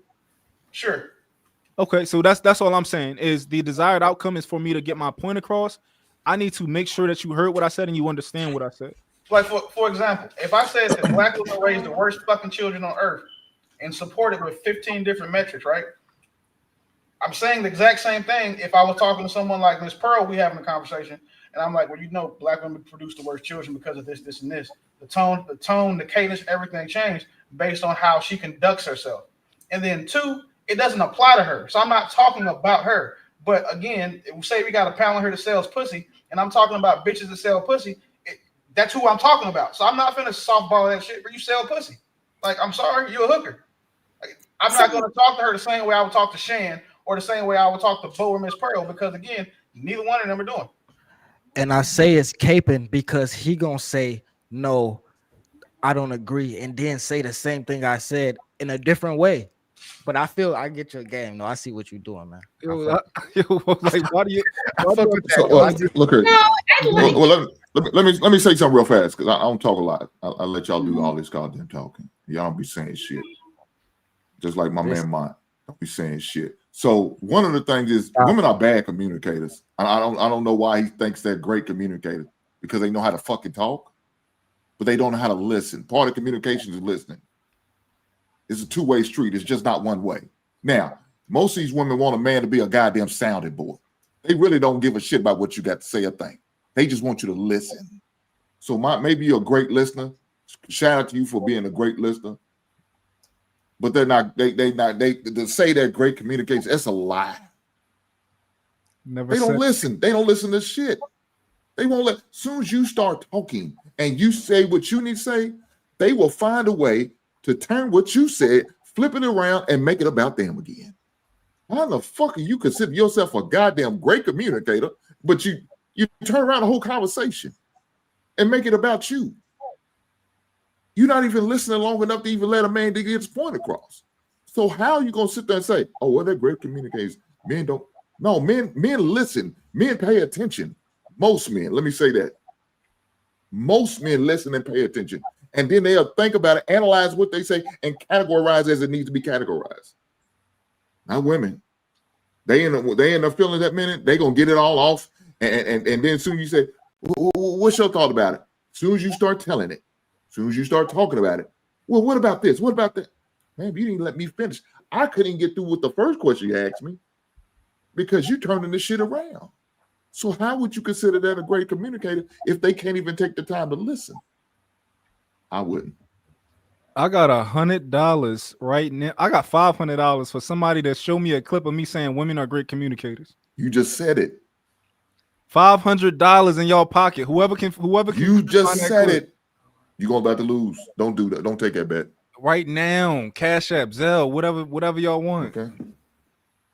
Oh, if you want to bet, hey, I'm about to go to Sword too and just make the shit. If that's the case. Hey, JR, send me that. Send me an avatar dope so I can make him saying that women are great communicators. I need this file. This is what I'm talking about when I say like when people don't listen, like older people don't listen. This nigga built an entire soliloquy on something I never said. That shit is crazy. But who want to be $500 richer? You can be in the comments. It don't matter. Like y'all, show I'm me. on Sword 2 right now. Hold on for a second. I'm gonna send you a Cash App. Don't take the Sora off. I'm not going. I'm taking the watermark off, so it's gonna be real you. It's gonna be real you saying it. Anybody else got anything to add on this one? Now that messed this bitch up. Jay, the one thing about what was the other question you had? You had another question too. The other one was our social media relationship gurus ruining relationship, ruining marriage, or just exposing the truth people don't want to hear. Our social media relationship gurus ruining marriage, or just exposing the truth people don't want to hear. I think they're ruining relationships because there's a lot of people out here that are speaking from a place that they're not living currently. You got a lot of married men out here telling single men how terrible women are instead of speaking from a place where they actually live, unless they don't. FYI, like if you don't, if your marriage is terrible and your woman is terrible, fine, great, whatever.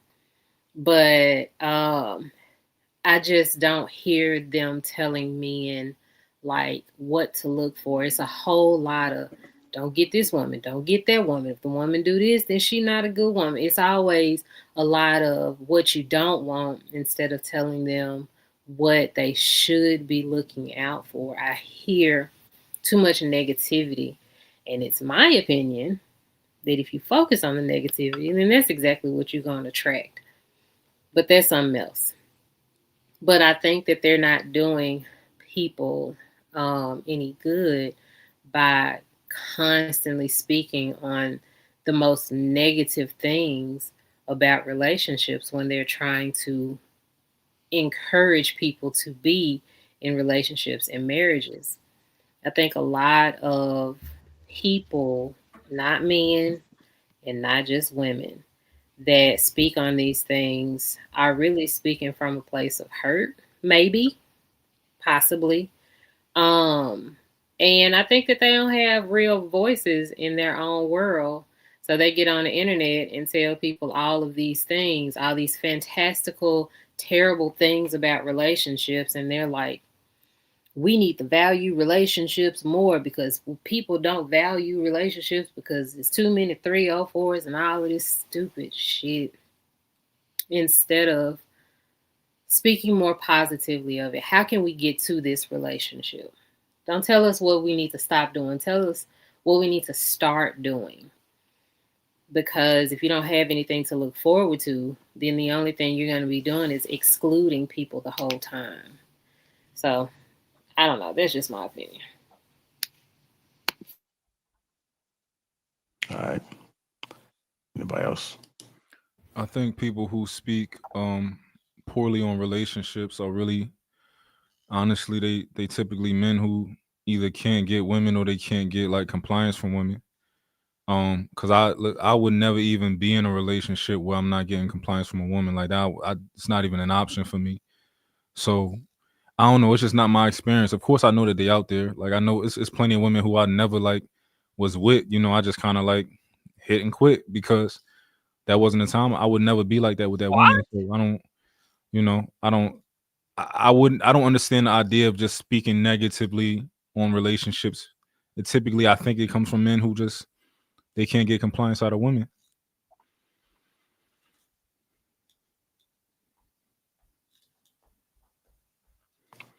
Are y'all okay? Anybody need to fill out any hurt feelings reports? Kind of quiet up here. Anybody? Anybody in HR? Y'all good? You can make it the Mont show. We can just ask me top. Ask me stuff. No, thank you. Damn. Nah, we good.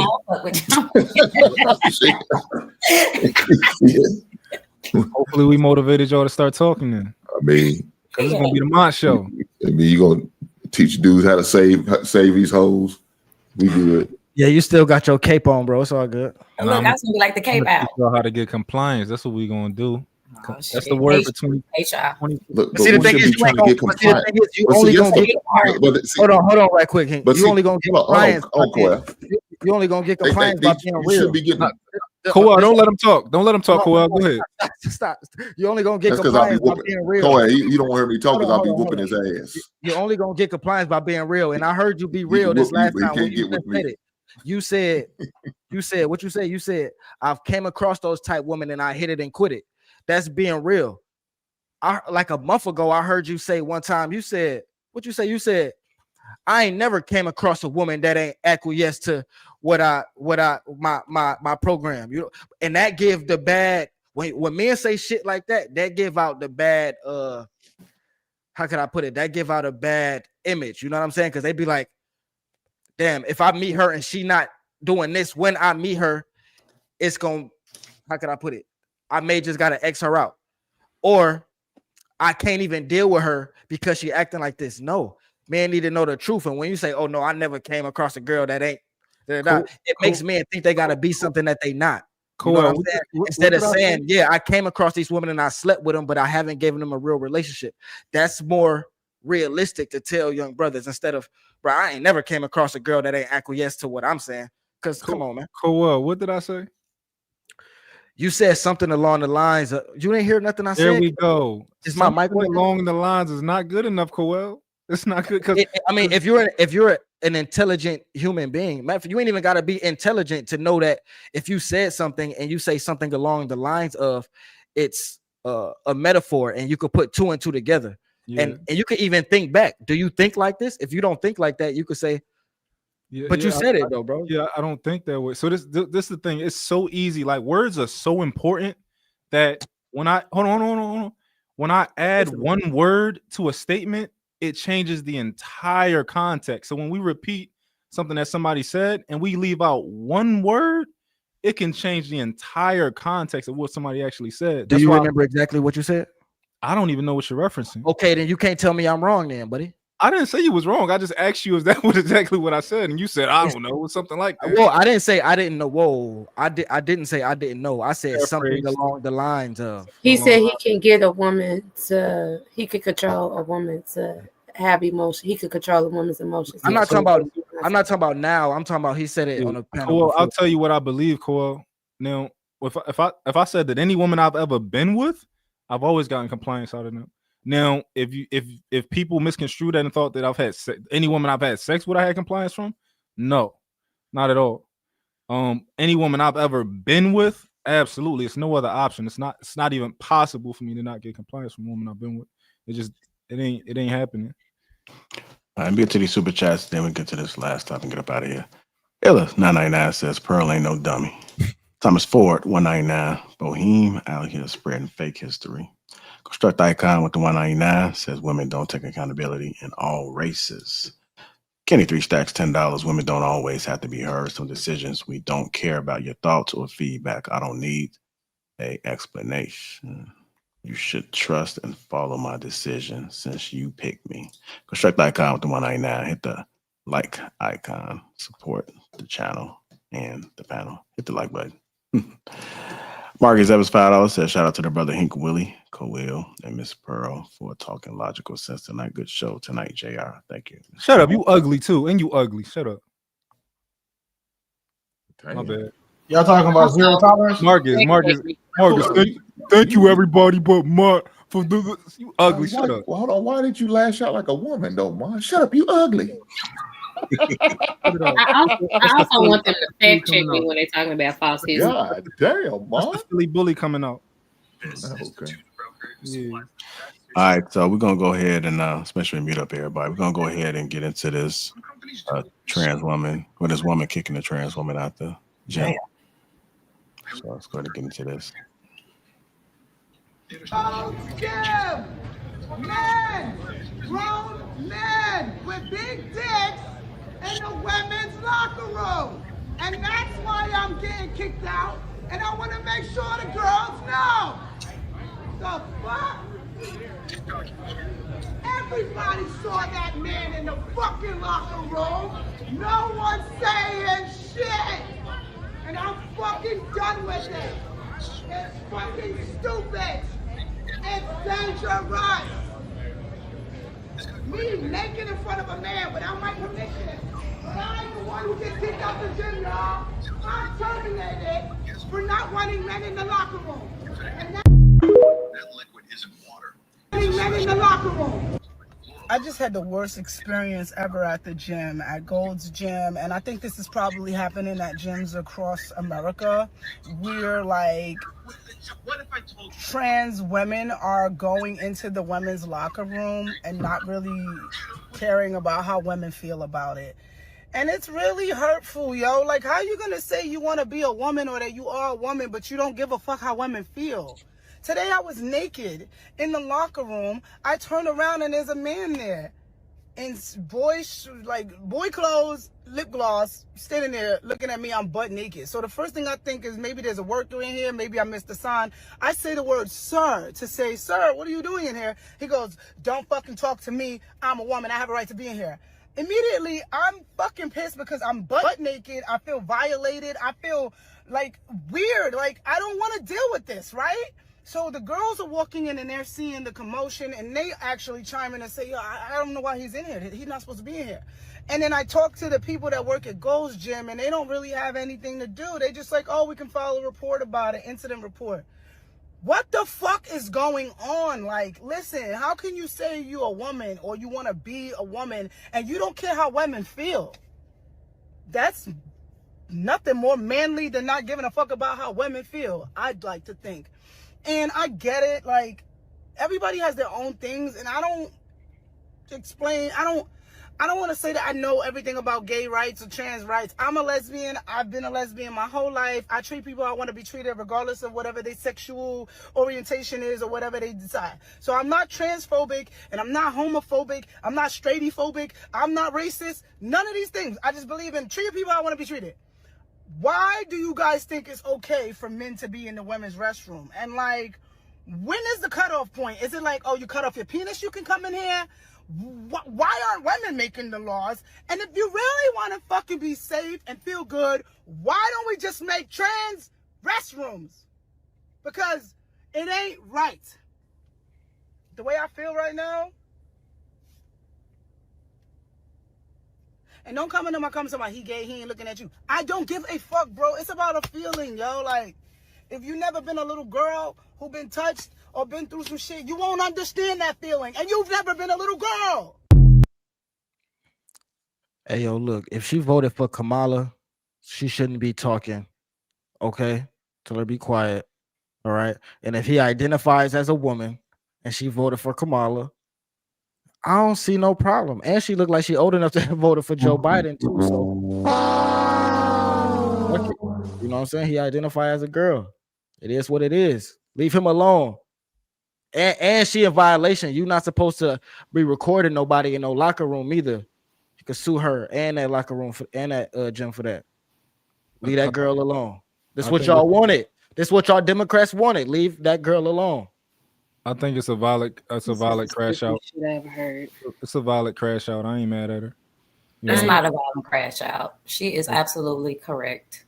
I do not want a man or any man to have access to any place where I am that vulnerable, where I'm able, because any man could do that. You could literally come in there tomorrow and say, I identify as a woman, and they're gonna let you inside the fucking bathroom.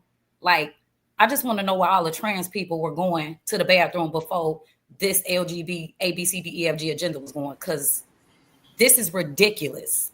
Like, no man should be allowed to do that. Like, that's not a crash out. That's a woman explaining to you all that we're in danger. Like, she felt uncomfortable. She felt disrespected. And then she was the one that got kicked out. Like, it's so fucking backwards and twisted nowadays. I'm not with that shit at all. You can't cancel me. Don't no motherfucker sign my check. Like, it's not even about that.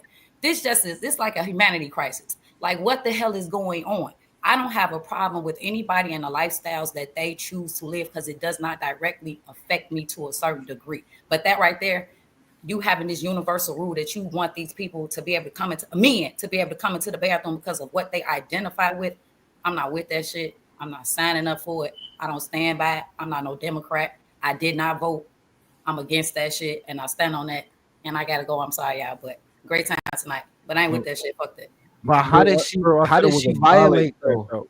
How did she violate the trans woman? The other, she was just minding her business.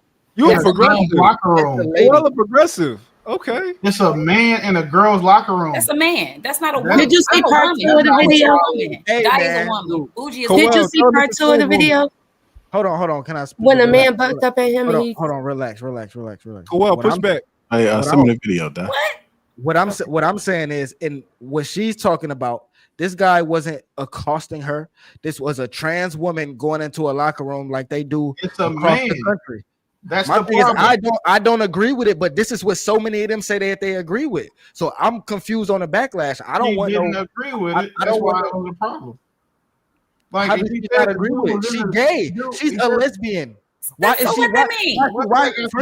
Why is she even in that? My thing is, why is she paying that much attention? Leave this person alone. Y'all in a locker room. Why Are you shitting me? Would you say that if a dude was in there with your daughter? Hell no. All right, so then how you at that point now? Because my daughter wouldn't go online and be doing all of this. That has nothing to do with the question. It does. I'm looking at the whole thing. You have to take context. If your daughter was in the locker room and a nigga with his dick out walked in there, would you have a problem? Yes or no? He didn't have his dick out. Well, then how did she know he had a huge dick then? Bro, if you see the picture, was that picture that she had on her TikTok video? Listen. How did she know then? Stop, bro. Like, it's cool. If you cool with the tranny shit, that's bro. You can't ask me a question and keep talking, bro. I can't because you don't answer the motherfucker. You ain't said nothing. No, I don't answer. I'm not gonna answer how you want me to. Would you be upset if your daughter was in the gym with a dude with his dick out? Yes or no? It don't go like that. My thing is, I didn't see that. Go ahead, bro. She didn't say that he had his dick out. My thing is, I seen a picture right there. It looked like it was a still from a video. Motherfucker had a belly, where you could see a belly button and some joggers on. Now I could see if the nigga had his dick out jerking off. I can see, but if a motherfucker just in the locker room, listen, bro. If a motherfucker just in the locker room minding their business, and you go up to them with a camera down, what are you doing? Yeah, that nigga is gay. It's a gay man. It's a trans.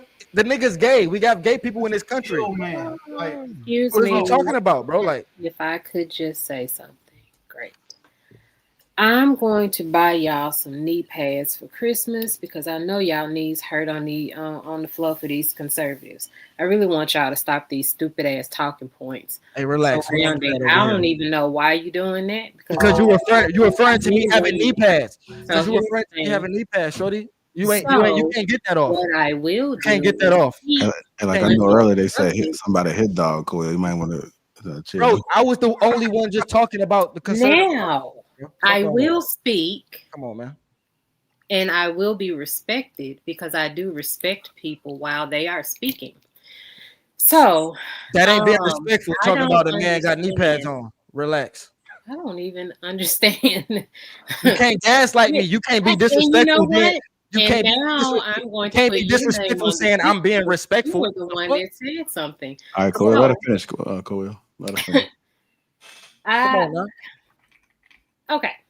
Now, what I am going to say is, this video gave us a clear explanation as to what was going on. She did not describe a trans person. She described a man. She said that the person had on boy clothes. I know illiteracy is a very big thing in this country, and we do not comprehend very well. We do not listen very well. But she definitely said that he had on boy clothes. How would she have known that his member was of any size? Right? She had to know, she had to have known it some sort of way. Also, she was butt naked. And that man was staring at her. She said the man was staring at her. So he was not just minding his business. And I want us to understand also that with this whole trans and gay agenda, how y'all like to make this such a big deal, that some men are sick in the head and they actually do pretend to be trans or whatever just to get in a woman's locker room. That does happen. And they don't have to be a part of that community. This can be just a sick straight man. This is also a possibility. So what she was describing leads me to believe that that could be a possibility. So I don't understand why. I'm talking about Kamala's ears, because her name is Kamala. Kamala's ears have got to be on fire at some point, because y'all have that woman's name so far in y'all mouth. I want y'all to dig her up out your throat, because I don't understand what she did. She didn't run on no gay agenda or nothing like that. She did. Yes, she did. She supported men using women's bathrooms. I want you to stop talking while I'm talking. I want this is you a panel. You can't hold it. I want you specifically to stop talking while I'm talking. You specifically? But even in Coel, let her finish. You can't do that. It's a panel. What the fuck? It was unnecessary to have brought that up, or Democrats, because we are talking about what we are talking about. This didn't even have to get political, because this is a matter of safety for women. This is not a political agenda. You don't have to bring that up every single time just to shame Democrats, whether she ran on it or not. I could be wrong. And if I'm wrong, I'm wrong. Cool. Great. Because the thing is that I ain't listened to half the things that woman said. So don't never paint me as this Kamala supporter, because I ain't agree with her. I ain't even like the woman. I was just like, it's either this lady or the orange person, and I definitely ain't doing nothing with the orange person. So whatever, I'm wrong. I accept that. Great. But to have brought that up when we're talking about the safety of women and a man that was in a locker room with a woman and then she got kicked out, I'm just trying to understand how all of that got brought up. Because chicks with dicks have more rights than actual chicks do. That's how. Yeah. And you're not wrong about that. That's conversation dead.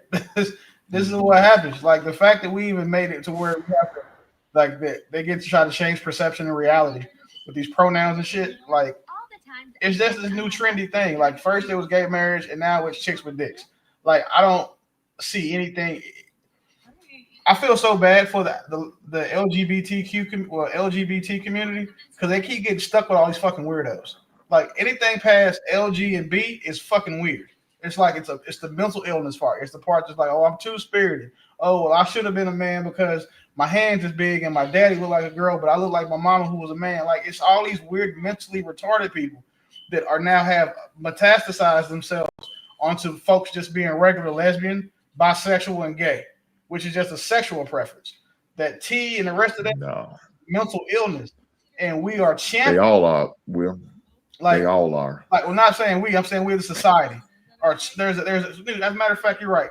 There is a large subsect of our society who champions and acknowledges this bullshit. That says, you know what, a man can say, hey, I got a 36-inch dick, but I feel like being a girl, so I'm gonna go to the gym, bench press 135, and then walk into the female locker room with my 36-inch dick out while this man-looking chick is getting dressed. But I'm gonna stare at her because at the end of the day, I got a dick, she got a coochie, regardless of how mannish she look. And now I'm gonna make her uncomfortable. And not only do I get to do that, but I get to assert my privilege as a chick with a dick over this actual chick with a vagina to get her kicked out of not only the girls' locker room, but the gym. That's fucking crazy.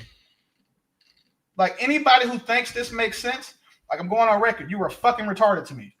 Like, there's no gray area. You are retarded to me. Like, and I think that you should be sterilized and never have children. All right, go ahead, Bougie. You got on this. How you doing? This is ridiculous. So you got the belly light going on. Hi, everyone. So I think that it'd just be really simple to just have a third party area. That's just always kind of been my standpoint, because I would feel like the women wouldn't be safe going into the men's restroom, and then the women wouldn't be safe with men going into the women's restroom. So, you know, like, it turns into a predatory situation, and I just think that there needs to be a third party area. I would definitely like to touch on, like, the chicks with dicks statement that Willie just said. I don't really even think that it's like chicks with dicks. I think it's more so of just like men's natural nature is to want to like dominate women, and no matter how hard they try, even when they're trying to transition, if you ever notice, they transition and then they still feel like they need to topple us as, I guess you call it, like, real women, and make us feel like we are less than or they are above us, because that is what a man's kind of like natural thing is to like be in control of the women and to like feel like he's at the forefront of the women. So I just think that that's like a biological thing that no matter how hard they fight it, they can't. They're never going to be able to fight that. Well, yeah, you got mentally handicapped and deficient people or deficient people just thinking they can change sexes. I mean, yeah, so they're going to take the worst of, which, you know, you said what being a man is trying to dominate women. And then when they try to become a woman, they're going to try to dominate the natural ones. They're just an invasive species. It's like when everybody has a pond. You put the wrong fucking fish there, it fucks up everything. Like, it'll eat all the other fish. That's all they are. It's like an invasive species of people that are just trying to fuck up what's normal and what's reality. Like, I don't. Then why do women make the argument that they can have male friends? Bro, I'm sorry. I'm not talking to you, bro. Never mind. JR. Hey, am I off? What's up? Yeah, that's. I'm not trying to say. My initial response to what you said. Say it. For the panel, no. But that has nothing to do with what we're talking about. We're talking about trainees, and you pivoted somehow and thought it made sense to ask, well, is that why women think they can have male friends? I'm talking about what Bougie said. Her response that men are they dominate. What did I say? You said men natural instinct is to dominate, and no matter what, right?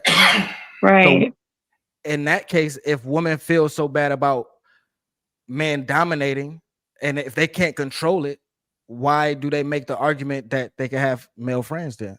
Because if you have a male friend and women know that the man can dominate them at any time, but I think it probably be better than it probably be better to say, why did they have gay friends?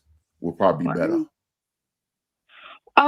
Okay, so I'm not really sure. I'm not talking about gay friends. I'm talking about male friends that's not gay. I'm not sure how you're trying to like tie that into like what I said, because what I said was about the clip, right?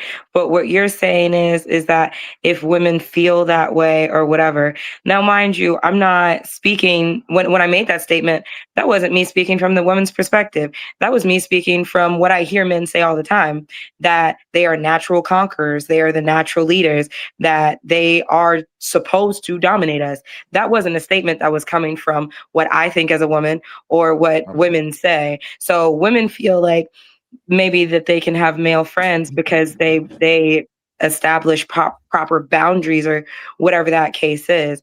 That would be my response to that, but that's a completely different subject. Well, if it's not your actual, if you don't actually feel that way, then it doesn't even matter then. No, bougie, that's not true.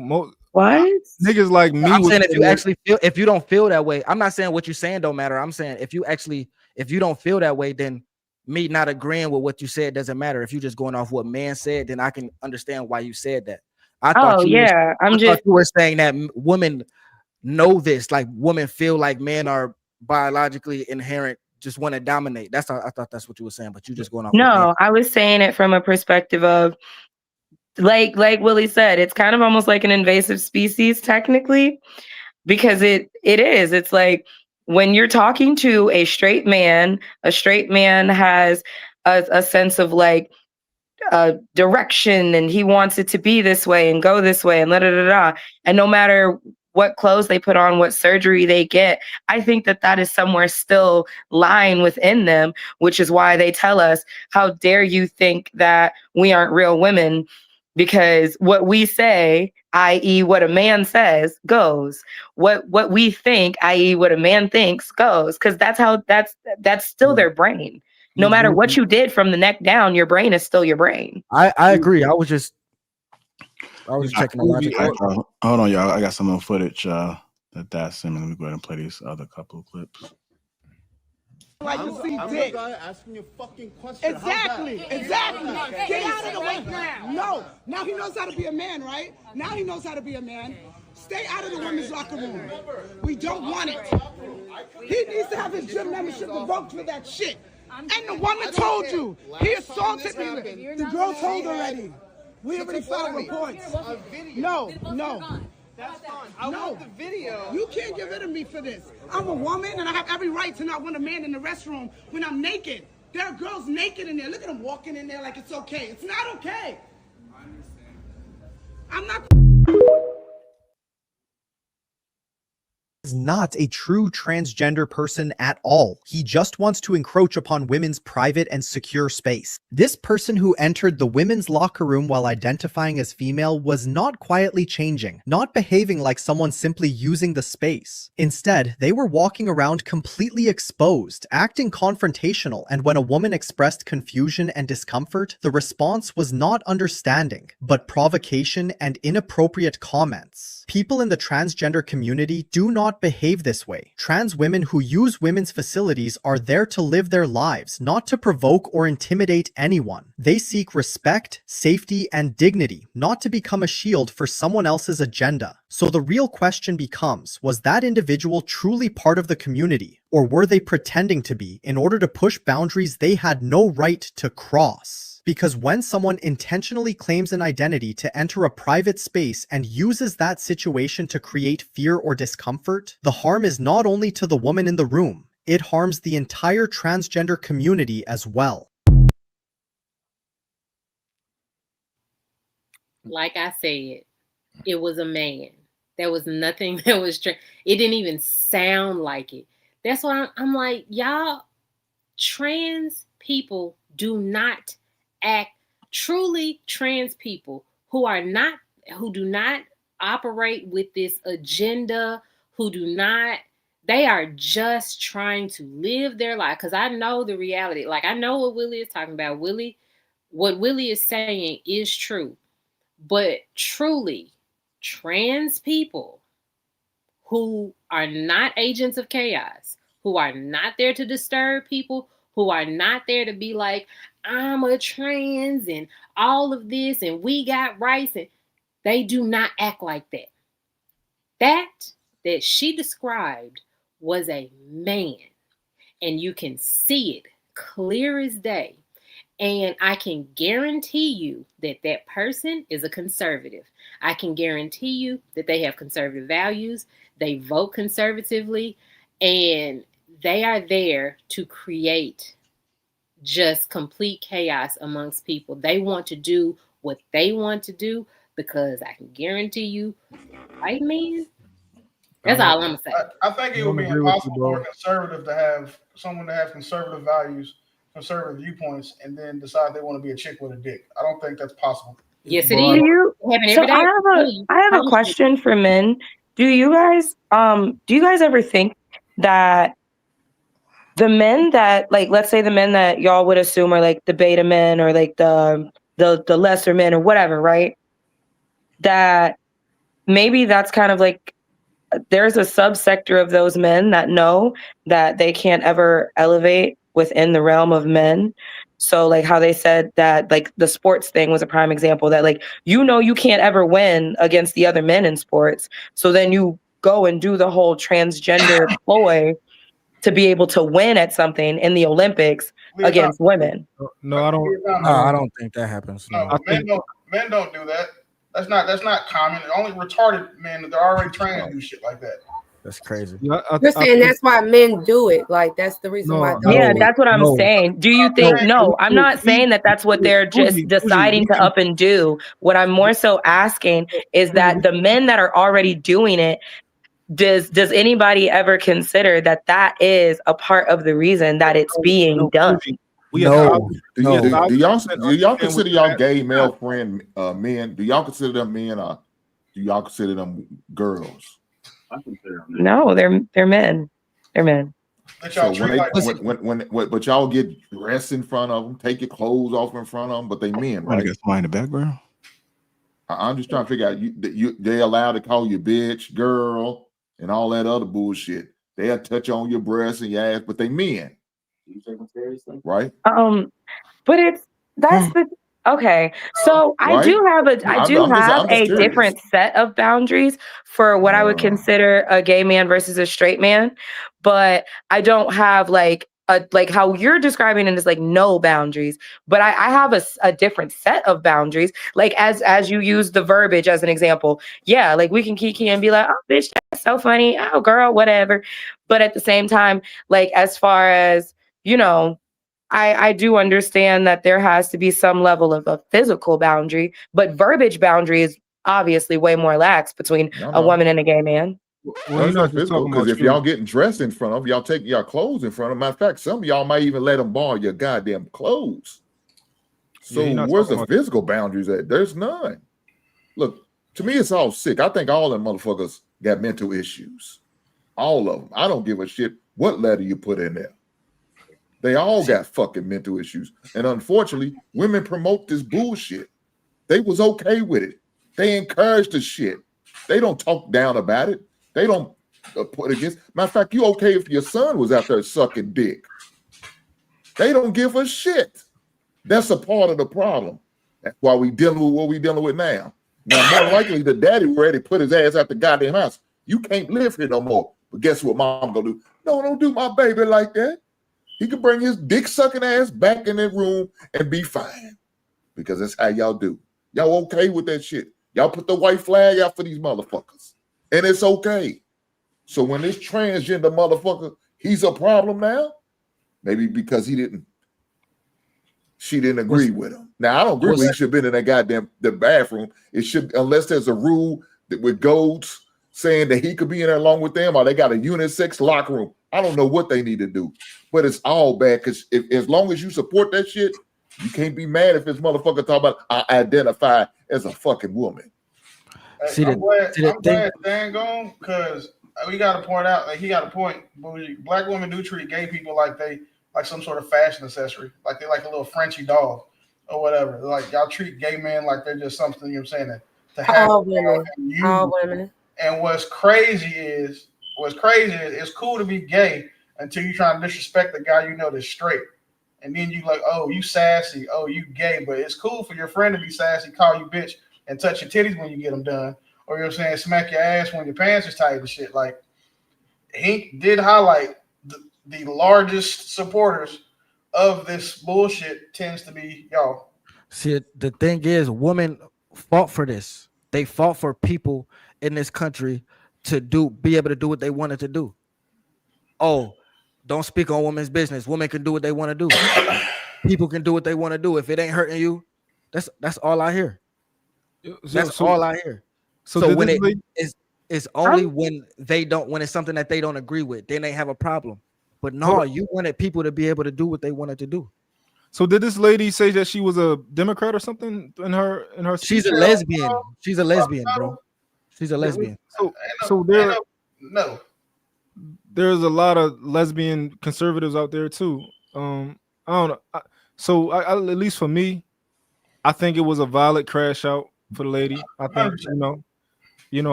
I'd have been crashing out in that joint too. Like, yo, nah, they got boy in there. So I don't think you would crash out if it's females in your locker with you. Oh no, if I was her, if I was like, if it was a boy in there, yeah. But do you guys take gay men seriously? No, bougie, stop. I'm talking. I'm sorry, real dope. Go ahead. Thank you. But yeah, it was a violent crash out. It's like at Starbucks, right? Y'all ever been to Starbucks and it was just like this big man with a skirt on? Kind of like, that's why I don't agree with Bo. I think like some of them dress like that. Some of them just think that they don't gotta like fully turn into a girl. They think that they can just put a skirt on and still not shake legs and just walk around and go in the girls' locker room. I think that's out of pocket. Like if you're gonna try and go in the girls' locker room, at least try to really be a girl or something, like, kind of like. Was the nigga supposed to wear a wig to the gym? Come on, man. He's supposed, if you want to go in the girl locker room, you gotta cut that thing off, man. Most trannies do. Yeah, like I don't know what trannies do. I'm just saying. If you look, I mean, I don't agree, but this is the world. You look your ally, well. Hey, be careful. Hold on. First of all, I don't. Hold on, y'all. Hold on. JR Page, man. Stop saying that. Just say trans. Don't say the other word because we don't know that that's safe for YouTube or what. I'm just trying to protect JR Page. Just please stop saying that other word. That's why I said chicks with dicks, because they ain't got that word. They ain't got that phrase yet. I don't agree with none of it. I'm just going on based on what the world is, and my thing is, I was playing devil's advocate, and I don't see what the big uproar is. Listen. The same people that got a problem with it, it's the same people that, on the other hand, will want another group of people to be able to do what they want to do. And they fought for this. These is their best friends. Yo, this is why women be acting like that, right? They literally are saying that men will find any way to bring the conversation to talk about women. And I think this is kind of like an example of it. Like you are defending the transgender person because you want. Bro, this whole topic is about women. He's in a woman's bathroom, gang. It's a woman who did the clip. What are you talking about? It's supposed to be about women. What the fuck? No, I dig what you're saying, but you are being almost the placing attorney. blame on women. You're placing blame on women. They started to allow men in their bathrooms first. It wouldn't even be a thing if women wasn't comfortable with it. Women said, "Oh yeah, we cool with them in our bathrums." Women never asked for it. The tranny men fought for it. Women never voted for that. Women never voted for that. Stop saying just because it's a man.